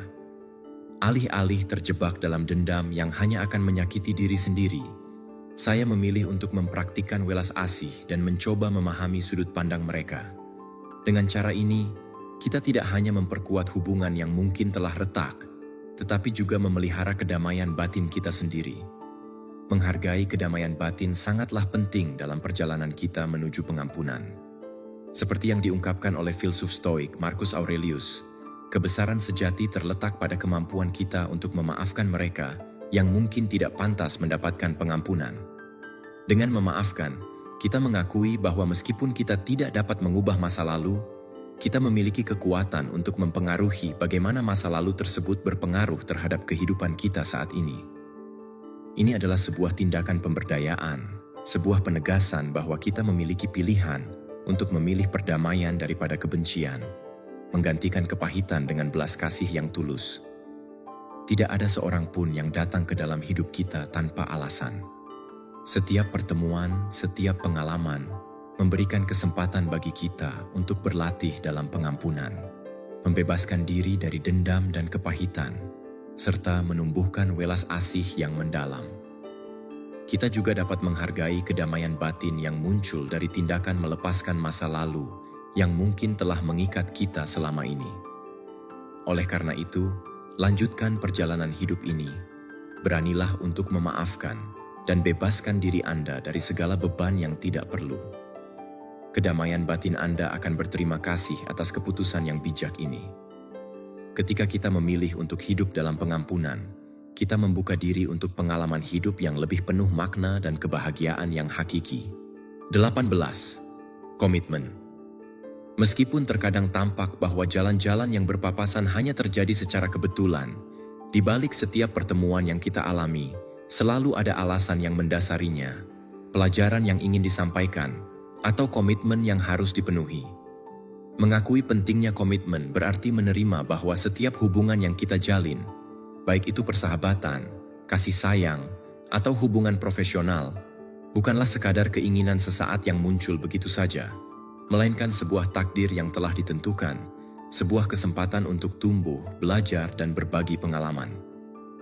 Menjaga kesetiaan pada komitmen dan tanggung jawab adalah hal yang sangat mendasar untuk membina hubungan yang langgeng dan penuh makna. Ketika kita menjanjikan sesuatu kepada orang lain, baik itu berupa bantuan, pertemuan, atau proyek yang harus diselesaikan, kita sebenarnya sedang mengikat sebuah perjanjian kepercayaan yang sangat berharga. Dalam hal ini, saya teringat akan suatu waktu ketika saya berjanji untuk membantu teman saya, Pablo, pindah rumah. Meskipun banyak rintangan yang harus saya hadapi, seperti kemunduran dan kelelahan yang melanda, saya tetap menepati janji tersebut. Tindakan tersebut bukan hanya menunjukkan kesetiaan saya, tetapi juga komitmen yang saya miliki terhadap persahabatan kami. Menunjukkan kesetiaan kepada orang-orang yang kita hargai adalah tindakan yang sangat mulia, yang dapat memperkuat ikatan afektif dan mendorong timbal balik yang positif dalam hubungan. Dalam konteks hubungan asmara, saya belajar bahwa komitmen itu sendiri melampaui sekadar kata-kata atau janji-janji yang diucapkan. Komitmen itu diwujudkan dalam tindakan nyata. Contoh konkret dari komitmen dapat dilihat pada saat-saat baik maupun sulit, di mana kita saling memberi dan menerima dukungan, serta berusaha mengatasi berbagai rintangan dan tantangan yang mungkin muncul di sepanjang perjalanan. Ini adalah bukti nyata dari kedewasaan dan ketahanan yang kita miliki dalam menjalin hubungan. Dalam pengalaman profesional, saya juga telah menghadapi berbagai tantangan bersama rekan-rekan kerja, mulai dari tenggat waktu yang ketat hingga perselisihan kreatif yang seringkali muncul.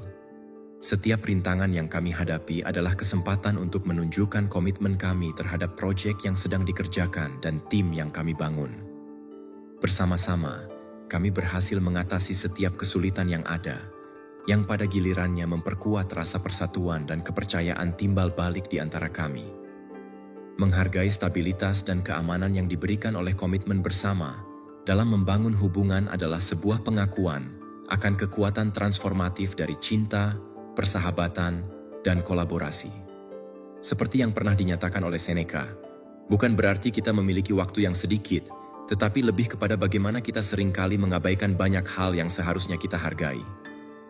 Hubungan yang bermakna memang memerlukan waktu, energi, dan komitmen yang konsisten, tetapi imbalan yang kita peroleh adalah cinta yang tak terbatas, kepercayaan yang saling menguatkan, dan rasa memiliki yang mendalam. Tidak ada seorang pun yang masuk ke dalam hidup kita secara kebetulan. Setiap pertemuan, setiap hubungan, dan setiap komitmen yang kita jalani memiliki tujuan yang jelas untuk kita kenali dan hargai. Komitmen berarti menerima tantangan untuk tumbuh, belajar, dan mencintai di dunia di mana setiap koneksi yang kita buat adalah peluang untuk berkembang melampaui batasan yang ada. Dalam setiap hubungan yang kita jalani, sangat penting untuk memahami bahwa setiap orang yang datang ke dalam hidup kita adalah cermin yang merefleksikan berbagai aspek yang perlu kita sadari dalam diri kita sendiri. Oleh karena itu, kita harus berupaya untuk menghargai stabilitas dan keamanan yang diberikan oleh komitmen bersama, serta mengakui kekuatan transformatif dari cinta, persahabatan, dan kolaborasi. Seperti yang diungkapkan oleh Seneca, komitmen yang sejati tidak terletak pada kata-kata yang kita ucapkan, tetapi pada tindakan nyata yang menunjukkan segalanya. Dengan demikian, mari kita terus berusaha untuk menjalani komitmen kita dengan sepenuh hati, agar hubungan yang kita bina dapat tumbuh dan berkembang dengan indah. 19. Disiplin diri. Bayangkan kita bangun setiap hari dengan tujuan sangat jelas, tidak terpengaruh oleh kemunduran atau kekacauan di sekitar, dengan fokus tanpa henti pada apa yang benar-benar penting. Ini bukan kemampuan luar biasa, tetapi kenyataan sehari-hari bagi Marcus Aurelius, seorang kaisar dan filsuf Romawi yang paling berpengaruh dalam sejarah kuno. Catatan pribadinya bertahan ribuan tahun, bukan hanya refleksi era berlalu, tetapi nasihat yang bertahan hingga saat ini. Kita memiliki kesempatan memanfaatkan kekuatan disiplin diri di tengah kebisingan kehidupan saat ini.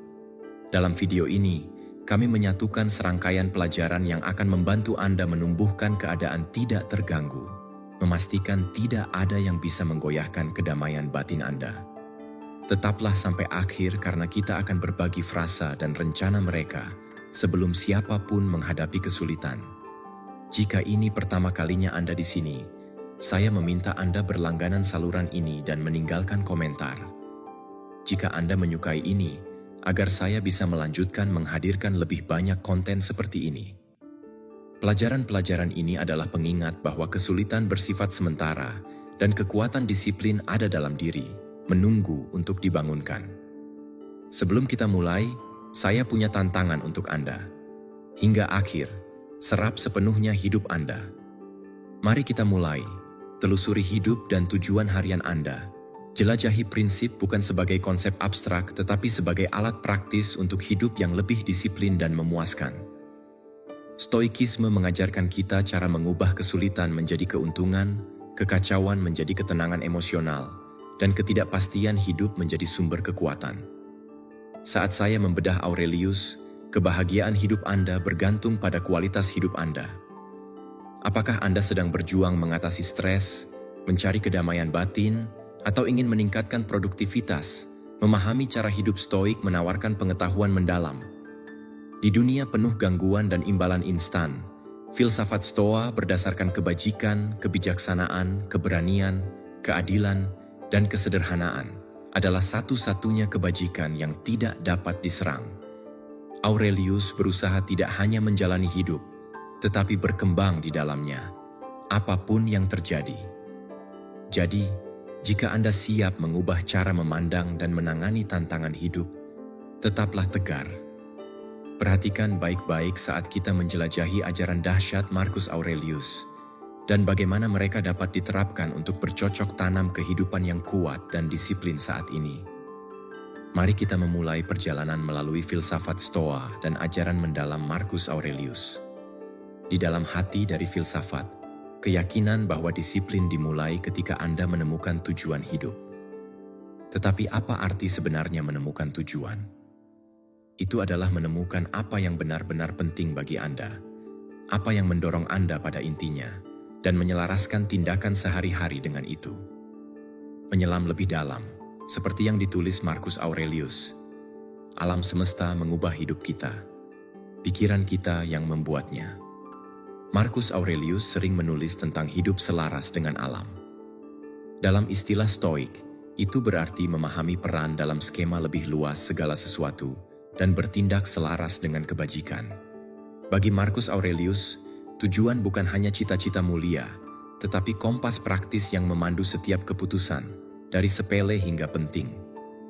Dia percaya bahwa memahami tujuan monumental mendorong Anda bangun dari tempat tidur di pagi hari, siap menghadapi tantangan hari.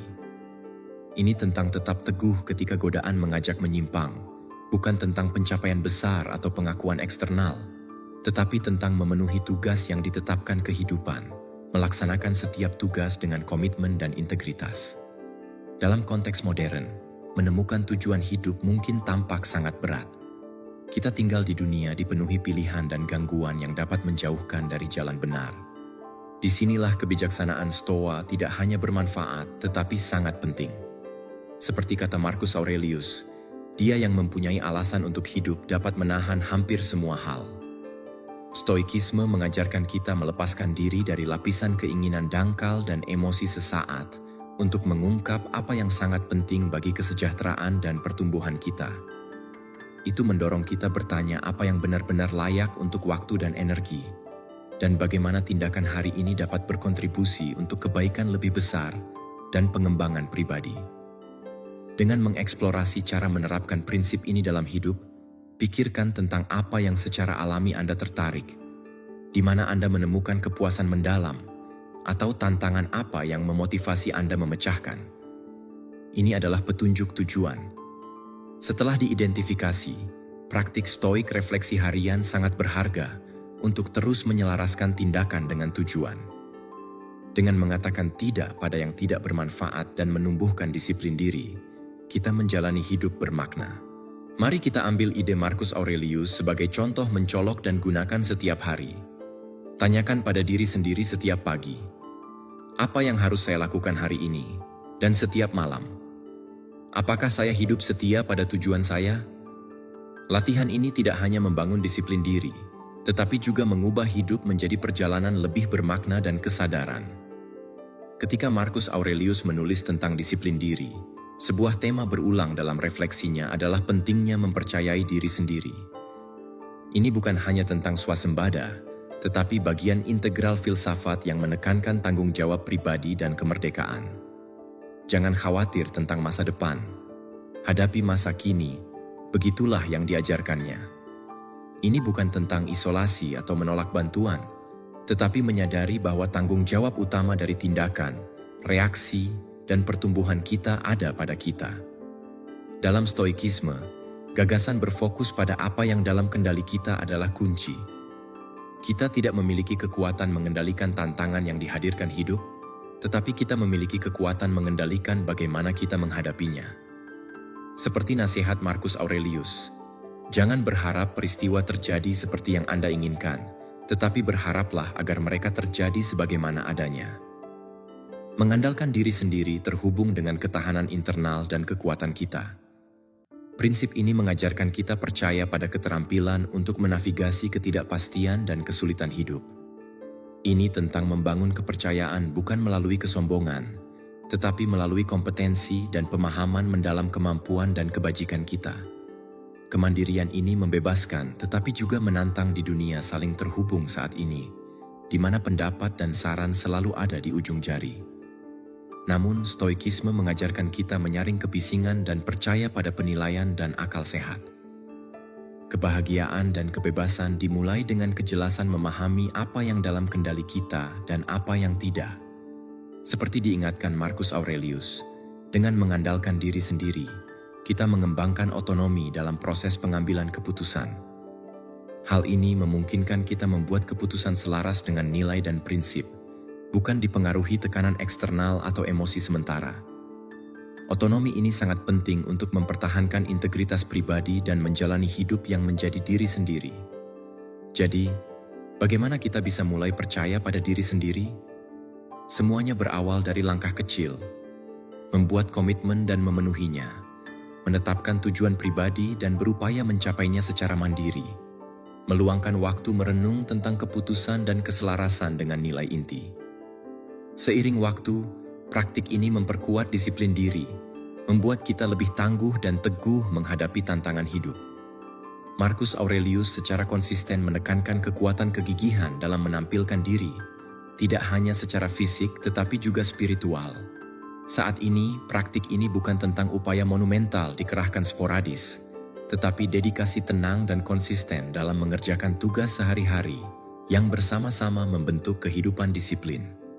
Gelombang laut adalah inspirasi, kita menghadapi hidup apa adanya. Sampai ke pantai, kata Marcus Aurelius kepada kami.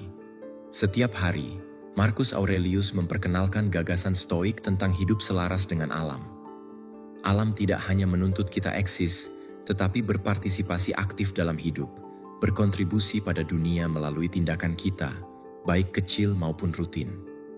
Hari-hari muncul setiap hari sebagai arena baru, bukan untuk pertempuran besar, tetapi untuk menunjukkan komitmen terhadap prinsip dan kewajiban. Konsistensi upaya harian di mana karakter dibangun dan dibuktikan. Oleh karena itu, Marcus Aurelius berkata, api membuktikan emas, kesulitan membuktikan kekuatan sesungguhnya. Di dunia saat ini, di mana gangguan sangat banyak dan motivasi bisa bersifat sementara, ide untuk tampil setiap hari menjadi semakin bermakna. Mudah merasa terinspirasi suatu hari dan benar-benar menyimpang berikutnya. Disinilah Stoikisme mengajarkan kita nilai konsistensi.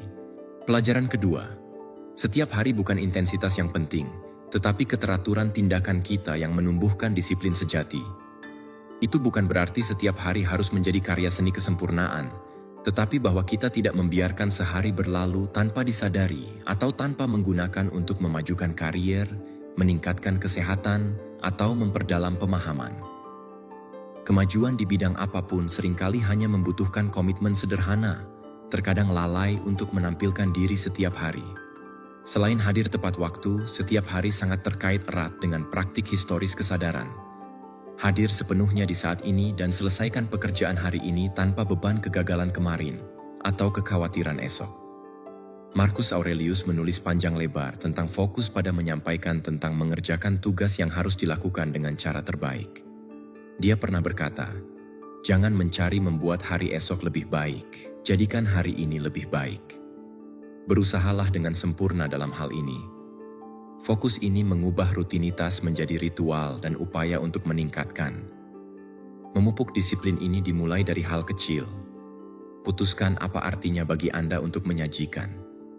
Itu bisa sesederhana menulis paragraf dari buku yang ingin Anda tulis, melakukan latihan selama 5 menit, atau luangkan 10 menit tanpa gangguan bersama orang terkasih. Bukan skala yang mengubah kita, tetapi tindakan sederhana memperkenalkan diri. Pelajaran ketiga, keluarlah dari zona nyaman Anda. Setiap hari Anda berkomitmen dan menepati janji. Itu memperkuat tekad dan membangun kepercayaan yang mendefinisikan filsafat Stoa. Dalam mengadopsi praktik ini, setiap hari Anda mewujudkan keyakinan stoik dalam tanggung jawab pribadi dan pengembangan diri. Refleksi diri terus-menerus, seperti kata Marcus Aurelius. Kebahagiaan sejati adalah tentang menerima keadaan saat ini apa adanya, tidak seperti yang Anda inginkan. Ini menjadi bukti nyata gagasan bahwa meskipun kita tidak mengontrol hasil, kita dapat mengontrol upaya kita. Dalam presentasi konsisten, kita menemukan disiplin yang dibutuhkan untuk memimpin kehidupan bermakna dan memuaskan. Praktik stoik yang sangat dianjurkan Marcus Aurelius melangkah jauh melampaui sekadar membuat hidup sengaja sulit. Itu untuk mempersiapkan menghadapi hal tak terduga, memperkuat ketahanan, dan memperdalam apresiasi terhadap apa adanya. Seperti direfleksikan Marcus Aurelius, kita tidak bisa mengendalikan apa yang terjadi pada kita, tetapi kita bisa mengendalikan bagaimana kita merespons. Marcus Aurelius, seperti banyak stoik, percaya bahwa eksperimen ketidaknyamanan secara sukarela membantu memperkuat pikiran menghadapi saat-saat sulit bahwa kehidupan mungkin paksa kita hadapi. Memilih tidak menggunakan kenyamanan tertentu, menghadapi tantangan fisik, atau sekadar mempraktikkan penolakan dari keputusan sehari-hari. Logikanya sederhana. Jika Anda terbiasa menghadapi kesulitan, kesulitan mendadak tidak mengganggu keseimbangan diri. Anda sedang melatih otot-otot ketahanan, memastikan dapat menghadapi tantangan hidup dengan pikiran tenang dan tersusun. Tapi mengapa merangkul ketidaknyamanan di dunia yang terus berusaha memberi kenyamanan?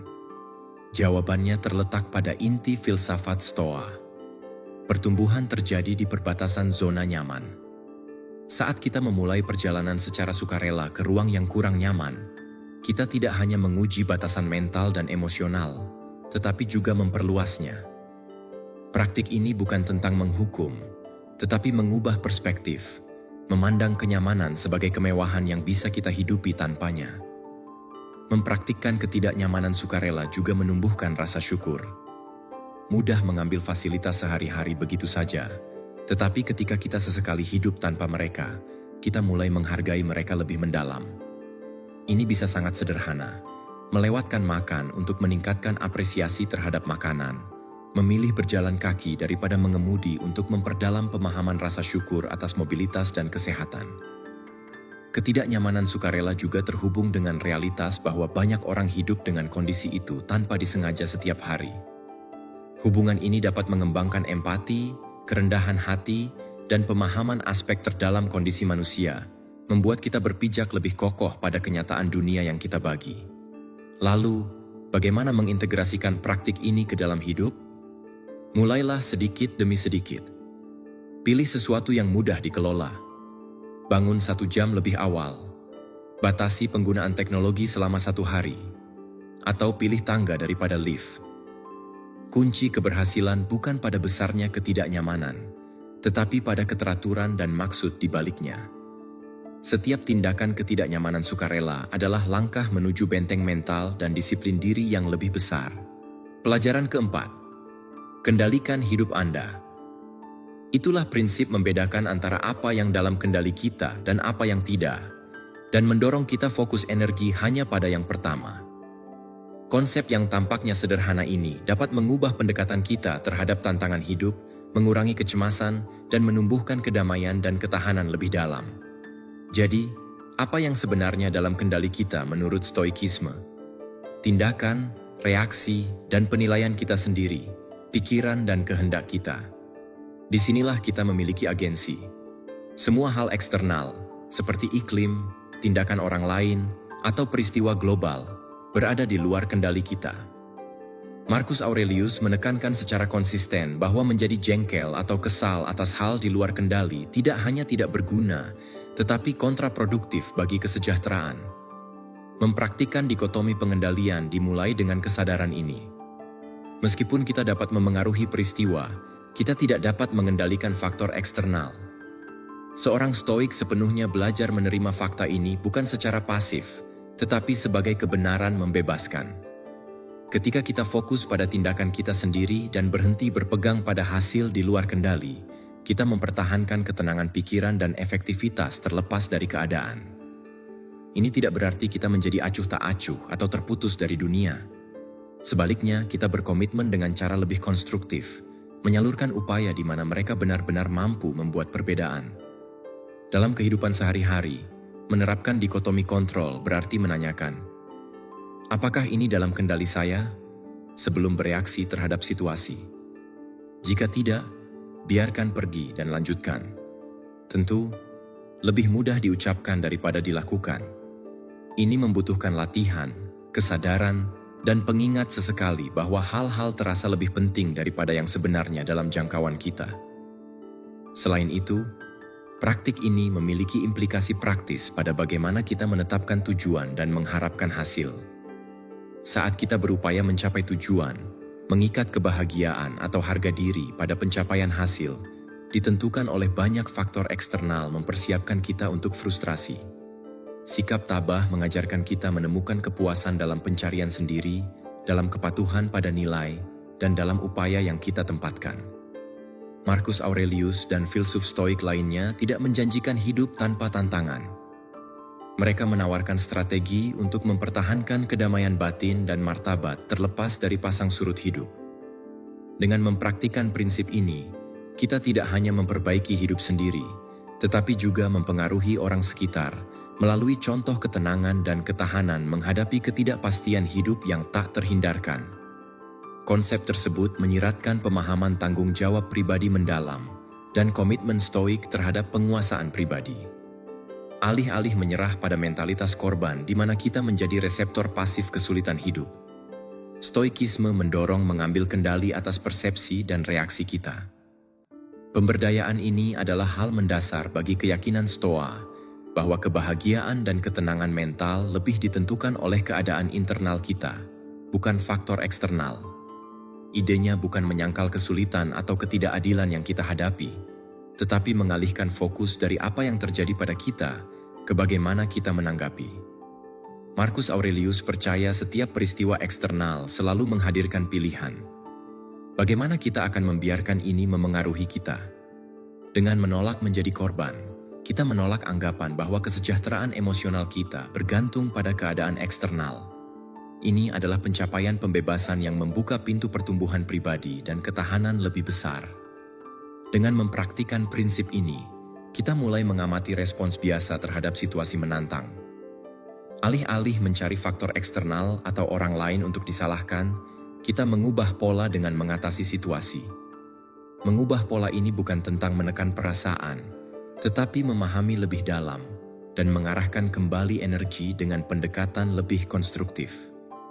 Ini melibatkan pengakuan rasa sakit dan kekecewaan kita, sambil menyadari kemampuan untuk maju terlepas dari mereka. Selain itu, ajaran Stoa mendorong kita melihat setiap rintangan sebagai peluang mempraktikkan kebajikan dan memperkuat karakter. Perspektif proaktif dan pemberdayaan ini mengubah tantangan menjadi peluang. Potensi perasaan tidak berdaya menjadi pilihan di mana kita dapat menegaskan lembaga diri. Sangat penting, seperti kata Marcus Aurelius, kekuatan pikiran tidak terbatas ketika Anda fokus pada apa yang sebenarnya dalam kendali Anda. Setiap tantangan menjadi ujian komitmen terhadap nilai dan kesempatan menunjukkan kekuatan. Kualitas resilien mendefinisikan ideal Stoik. Dengan tidak pernah mengadopsi peran korban, kita wujudkan cita-cita Stoik kemandirian emosional. mengembangkan benteng batin tenang dan ketenangan dari mana kita dapat berinteraksi dengan dunia dengan cara lebih penuh dan bebas. Menurut Marcus Aurelius, tidak ada yang bisa melintas dalam pikiran kita yang alam belum siap untuk kita tanggung. Ini bukan berarti menjadi tidak peka atau acuh tak acuh, tetapi mencapai titik di mana kebahagiaan kita tidak mudah terganggu oleh pasang surut hidup. Itu tidak bergantung pada keadaan, tetapi pada keselarasan dengan prinsip inti mendalam terlepas dari apapun. Marcus Aurelius membela prinsip ini tidak hanya sebagai disiplin pribadi, tetapi sebagai jalan menuju kebebasan dan kepuasan lebih besar. Dalam pandangan Stoa, seperti yang dia katakan, kebahagiaan terletak pada tindakan, bukan pada hasil. Menguasai impuls melalui penundaan kepuasan bukan tentang menolak kesenangan, tetapi mencapai bentuk pencapaian lebih unggul yang selaras dengan nilai dan tujuan jangka panjang.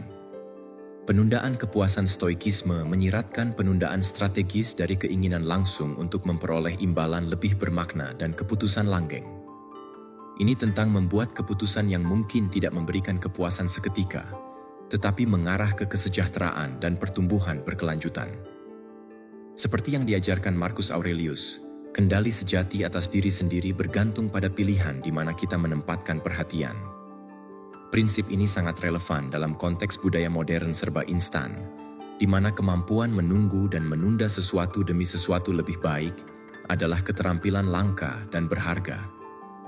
Bagi Marcus Aurelius, praktik penundaan kepuasan juga mencakup upaya mempertahankan kendali atas keinginan sendiri. Dia percaya bahwa diperbudak kesenangan sesaat dapat berujung pada kehilangan kebebasan karena seseorang menjadi tawanan keinginan dan dorongan hati. Sebagai gantinya, dengan menerapkan prinsip moderasi dan memilih tindakan berdasarkan alasan rasional dan peramalan, kita menumbuhkan kehidupan yang tidak hanya tentang kesenangan sementara, tetapi tentang kedamaian dan kepuasan abadi. Menerapkan penundaan kepuasan dalam kehidupan sehari-hari dapat dimulai dengan kebiasaan kesederhanaan.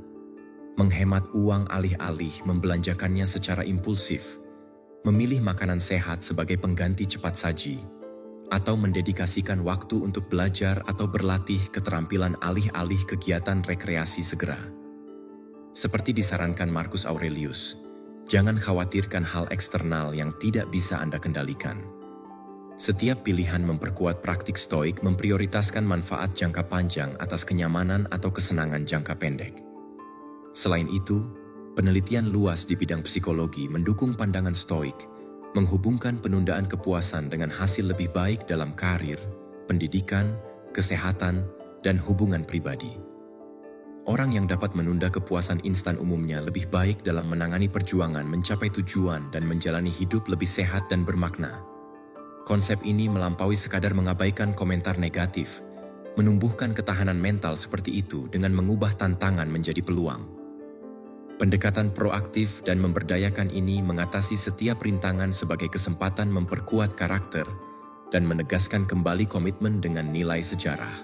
Pelajaran keenam, benteng dalam kesulitan memungkinkan keterampilan ini mempertahankan keteguhan dalam keyakinan dan fokus mencapai tujuan bahkan di tengah keraguan dan skeptisisme orang lain. Bagi Stoik, persetujuan atau ketidaksetujuan orang lain berada di luar kendali Anda, dan oleh karena itu tidak seharusnya menjadi sumber validasi atau panduan pribadi. Seperti kata Marcus Aurelius, jangan mencari persetujuan orang lain, cari persetujuan dari diri sendiri. Kaisar filsuf ini menulis ekstensif tentang fokus hanya pada tindakan dan pendapat dalam lingkup kendali sendiri, menekankan bahwa kedamaian sejati datang dari dalam dan tidak dapat diguncang oleh penghakiman eksternal. Sikap acuh tak acuh yang tabah ini bukan tentang meremehkan orang lain, tetapi memelihara sistem pengendalian internal yang mendorong kita menyaring kebisingan tidak perlu. Apakah hal itu melayani tujuan lebih tinggi atau tidak? Sejalan dengan nilai. Secara praktis, mengabaikan pengkritik sangat penting di dunia modern kita, di mana pendapat dan kritik berlimpah hanya berjarak satu klik. Ini menyiratkan pengakuan bahwa meskipun umpan balik membangun bisa sangat berharga untuk pertumbuhan, kritik dan prinsip mendasar seharusnya tidak mengalihkan perhatian kita. Marcus Aurelius mengingatkan kita, ingatlah bahwa setiap pria ingin melakukan baik, tetapi sering tidak tahu caranya. Perbedaan ini sangat penting bagi Stoikisme dalam mengajarkan cara mengevaluasi sumber dan niat kritik yang kita terima. Apakah itu berpengetahuan, bermaksud baik, dan selaras dengan nilai inti? Selain itu, prinsip ini menyiratkan penerapan untuk membangun filosofi pribadi cukup kuat menahan tekanan eksternal. Ini tentang memiliki kepercayaan pada keputusan dan tindakan, bukan karena kesombongan, tetapi karena ketulusan pemahaman mendalam tentang nilai dan tujuan sendiri, sebagaimana tercermin oleh Marcus Aurelius. Kepercayaan diri dimulai dengan introspeksi, seperti yang dipraktikkan Marcus Aurelius setiap hari tidak hanya sebagai penguasa, tetapi sebagai manusia yang berjuang melalui kebajikan di dunia kompleks. Kemampuan mengabaikan pengkritik juga meningkatkan ketahanan emosional, membuat kita kurang reaktif terhadap opini negatif dan lebih fokus pada visi jangka panjang. Dalam budaya yang sering menekankan validasi sosial, kemampuan keluar dari siklus ini dan tetap jujur pada diri sendiri adalah pelajaran mendasar. Pelajaran ketujuh, pilih panutan utama terhadap praktik stoik mengabaikan pengkritik adalah betapa dahsyatnya kekuatan untuk merangkulnya. Tidak hanya kita melindungi ruang mental, tetapi juga secara aktif memilih di mana menginvestasikan energi emosional. Ini tentang tidak mengizinkan dunia luar mengalihkan perhatian dari dialog internal yang sesungguhnya membentuk hidup kita. Seperti kata Marcus Aurelius, kita seharusnya tidak membiarkan pendapat orang lain memengaruhi kita. Hal ini mengganggu kita. Kita harus melakukan apa yang berkorespondensi dan bergerak maju dengan kebenaran. Konsep ini berakar pada keyakinan bahwa sebagian besar pembelajaran dan pengembangan pribadi berasal dari pengamatan dan refleksi terhadap kehidupan orang yang menguasai kebajikan yang ingin kita kembangkan dan tiru. Orang bijak bukan tentang meniru mereka, tetapi belajar dari contoh mereka untuk memperbaiki karakter dan penilaian. Seperti disebutkan Kaisar dalam tulisannya, kehebatan sejati terletak pada kemampuan meniru yang terbaik. Meskipun berstatus kaisar, Marcus Aurelius sering menulis tentang kekagumannya terhadap kualitas orang lain, baik di masa lalu maupun sekarang.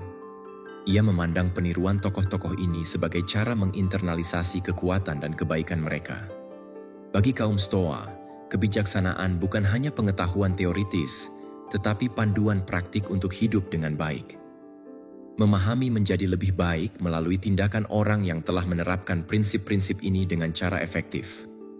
Dalam konteks stoikisme, memilih siapa yang harus diteladani berarti memilih mereka yang mewujudkan kebajikan stoik. Kebijaksanaan, keberanian, keadilan, kesederhanaan, dan keunggulan moral bukan anugerah dari surga, tetapi hasil perjuangan terus-menerus. Marcus Aurelius menyoroti pentingnya ketekunan dalam mengejar kebajikan. Model bisa berupa tokoh sejarah, karakter kontemporer, atau bahkan cerita dan literatur yang menunjukkan kualitas seperti ketahanan, integritas, etika, dan pemikiran rasional. Kuncinya adalah mencari individu yang hidupnya menyediakan peta untuk menghadapi tantangan, menerapkan prinsip dengan penuh keanggunan dan tekad. Prinsip saat ini menyiratkan seleksi model reflektif untuk diikuti yang nilai-nilainya selaras dengan aspirasi kita. Ini lebih dari sekadar kekaguman. Ini tentang mengamati secara kritis bagaimana individu-individu ini menghadapi kesulitan, membuat keputusan etis, dan menunjukkan keberanian di saat sulit. Dengan melakukan ini, kita tidak hanya memperkuat karakter sendiri, tetapi juga lebih siap menghadapi kompleksitas dan tantangan kehidupan. 8. Kelilingi diri Anda dengan pengaruh baik. Menjalani hidup, mengambil keputusan, dan menghadapi keraguan adalah praktik yang mendorong kita bertanya, aspek-aspek apa dari pendekatan atau pola pikir ini dapat saya masukkan ke dalam hidup sendiri untuk memperbaiki perilaku dan pilihan? Seperti kata Marcus Aurelius, balas dendam terbaik adalah dengan tidak menjadi seperti musuh Anda. Selain itu, mengikuti model bijak kuno membantu menutup kesenjangan antara konsep filosofis abstrak dan tindakan sehari-hari, memberikan contoh konkret tentang bagaimana prinsip-prinsip sejarah bisa dijalani. Sesuai perintah Kaisar Romawi, cintailah orang yang mengkritikmu karena mereka menunjukkan kekuranganmu. Bukan itu intinya, justru membuat cita-cita lebih mudah diakses dan meyakinkan karena kita melihat dampak nyata kebajikan historis dalam kehidupan orang yang kita hormati. Mencari dan meniru orang bijak dalam kita terlibat dalam cara dinamis pembelajaran dan pengembangan diri. Seperti kata Marcus Aurelius, hambatan adalah jalan itu sendiri. Ini adalah pendekatan proaktif untuk pengembangan pribadi yang memperkuat komitmen terhadap pertumbuhan dan keunggulan. Dengan mengelilingi diri di bawah pengaruh individu virtuoso, kita menetapkan standar tinggi untuk perilaku dan keputusan sendiri, mengarah pada tujuan menjadi individu bijaksana yang ingin kita capai. Mencari orang yang memberikan contoh kebajikan Stoa dalam kebijaksanaan, keberangan, keadilan, dan pengendalian diri dapat membantu kita tetap fokus dan integritas dalam perjalanan. Lebih-lebih lagi, dengan belajar dari mereka yang telah menghadapi kesulitan dengan anggun dan tangguh, kami memperoleh wawasan berharga tentang bagaimana menghadapi tantangan sendiri. Pengaruh teladan baik tidak hanya menginspirasi, tetapi juga memberi alat praktis untuk menerapkan prinsip Stoa dalam hidup. Pengamatan dan refleksi harian dapat mengidentifikasi tindakan dan strategi efektif untuk tetap tenang dan fokus bahkan dalam situasi tersulit. Secara ringkas, mengelilingi diri dengan pengaruh baik adalah komponen penting pertumbuhan pribadi dan peningkatan diri. Dengan belajar dari yang terbaik dan menggabungkan kualitas dalam hidup sendiri, kita menjadi lebih tangguh, bijaksana, dan siap menghadapi tantangan bahwa kehidupan memberi kita. Pelajaran ke-9. Kritik diri. Tidak terbatas pada sekadar melaporkan peristiwa, seperti kata Marcus Aurelius, tetapi menyiratkan pemeriksaan menyeluruh dan reflektif terhadap pikiran dan kemudahan seseorang sepanjang hari.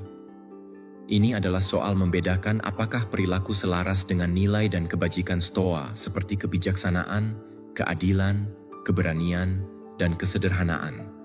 Seperti dinyatakan Kaisar, kebajikan terletak pada bertindak sesuai dengan sifat dan alasan. Proses introspeksi ini sangat penting karena berfungsi seperti lingkaran umpan balik yang membantu menyadari tindakan dan membuat keputusan lebih baik. Bagi Stoik teguh, kritik diri bukan hanya praktik refleksi diri, tetapi alat penting untuk pengembangan diri dan peningkatan. Marcus Aurelius terus menekankan poin ini ketika mengatakan bahwa kebahagiaan sejati terletak pada hidup selaras dengan akal dan alam, bukan dalam mencari kesenangan. Mempraktikkan kritik diri melibatkan menyisihkan waktu, sebaiknya di penghujung hari, untuk merenungkan tindakan dan keputusan yang diambil. Tanyakan pada diri sendiri, hari ini, apakah saya tetap setia pada nilai? Apakah saya bertindak sesuai dengan kebijaksanaan, keadilan, keberanian, dan kesederhanaan? Di mana saya bisa meningkatkan? Latihan ini membantu mengidentifikasi area perlu ditingkatkan dan memperkuat perilaku selaras dengan prinsip Stoik. Selain itu, kritik diri mendorong tanggung jawab pribadi dan mendorong pertumbuhan berkelanjutan. Dengan mengakui kesalahan dan berusaha memperbaikinya, kita menumbuhkan hidup lebih berbudi luhur dan selaras dengan nilai lebih dalam. Proses introspeksi diri ini seharusnya tidak dipandang sebagai kritik negatif, tetapi sebagai kesempatan belajar dan berkembang. Singkatnya, kritik diri adalah praktik mendasar bagi siapapun yang berusaha hidup sesuai dengan prinsip catatan sejarah. Ini membantu kita memelihara standar moral tinggi, perlu ditingkatkan terus-menerus, dan menjalani hidup lebih pelajaran lengkap dan bermakna. Pelajaran ke-10 yang sangat berharga ini mengajarkan kita bahwa pengalaman adalah ibu dari ilmu pengetahuan. Prinsip yang terkandung di dalamnya bukanlah tentang memberi tumpuan kepada kesalahan yang telah dilakukan atau menyampaikan kritik yang mungkin menyakitkan, tetapi lebih kepada cara kita mengamati dan menyesuaikan diri dengan pengalaman yang kita lalui setiap hari. Dengan mengumpulkan pengetahuan dari pengalaman tersebut, kita dapat terus-menerus meningkatkan diri kita dalam pelbagai aspek kehidupan. Marcus Aurelius, seorang kaisar yang juga seorang filsuf, menggunakan teknik ini sebagai pendekatan untuk memastikan bahwa dia bukan sahaja melaksanakan tugasnya dengan baik sebagai pemimpin, tetapi juga berkembang sebagai seorang filsuf dan manusia yang lebih baik. Beliau memahami bahwa untuk menjadi seorang pemimpin yang baik, dia perlu sentiasa belajar dan berkembang dari pengalaman yang dialaminya. Mengintegrasikan amalan refleksi ini ke dalam kehidupan modern kita, boleh memberikan banyak manfaat yang tidak ternilai. Ia mendorong kita untuk mengakhiri setiap hari dengan momen-momen refleksi yang bermakna. Dalam waktu ini, kita boleh mengajukan beberapa pertanyaan penting kepada diri sendiri seperti, bagaimana saya menanggapi cabaran yang dihadapi hari ini? Adakah saya bertindak mengikut prinsip-prinsip yang saya anut?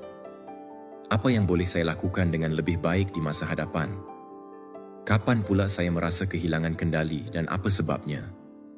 Merenungkan soalan-soalan ini bukan sahaja membantu kita untuk mengembangkan kesedaran diri yang lebih mendalam, tetapi juga membimbing kita untuk menjalani hidup dengan lebih disengaja dan terencana.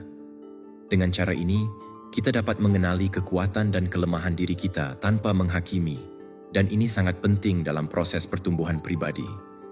Selain itu, amalan refleksi ini juga dapat menumbuhkan rasa damai dan kepuasan di penghujung setiap hari. Ini membolehkan kita menangani segala pemikiran yang berterusan atau tekanan yang kita hadapi secara langsung, bukannya menangguhkannya hingga keesokan harinya. Dalam dunia yang serba cepat ini, di mana kita seringkali terlupa akan tujuan hidup kita di tengah-tengah gangguan dan tekanan sehari-hari, amalan ini menjadi sangat berharga. Dengan melakukan peninjauan yang jujur terhadap hari kita berkomitmen kepada suatu bentuk tanggung jawab diri yang positif, tetapi tidak keras. Ini adalah tentang mengenali kekuatan kita dan mengidentifikasi bidang-bidang yang memerlukan penambahbaikan, tanpa sebarang bentuk penghakiman. Kebiasaan ini bukan sahaja membina ketahanan dalam diri kita, tetapi juga mengasah kebijaksanaan kerana ia mengajarkan kita untuk menjadi pelajar seumur hidup dalam perjalanan pembelajaran yang kita lalui. Dengan cara yang tersendiri, pengalaman dan usaha untuk mewujudkan kebajikan yang mendefinisikan stoikisme ini, jika dipraktikkan secara konsisten, dapat mengubah bukan sahaja cara kita melihat setiap hari, tetapi juga bagaimana kita menjalani kehidupan kita secara keseluruhan.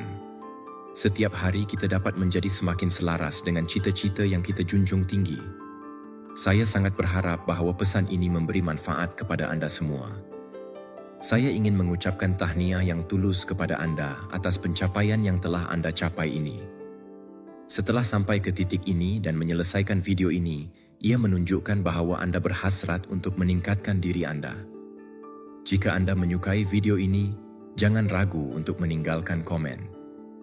Jika anda tidak tahu apa yang harus dikatakan, anda boleh menulis rasa syukur di ruangan komen agar saya tahu. Jangan lupa untuk menonton hingga akhir jika anda belum melakukannya. Sila langgan saluran ini, tunggu apa lagi? Daftar sekarang dan bergabunglah bersama kami.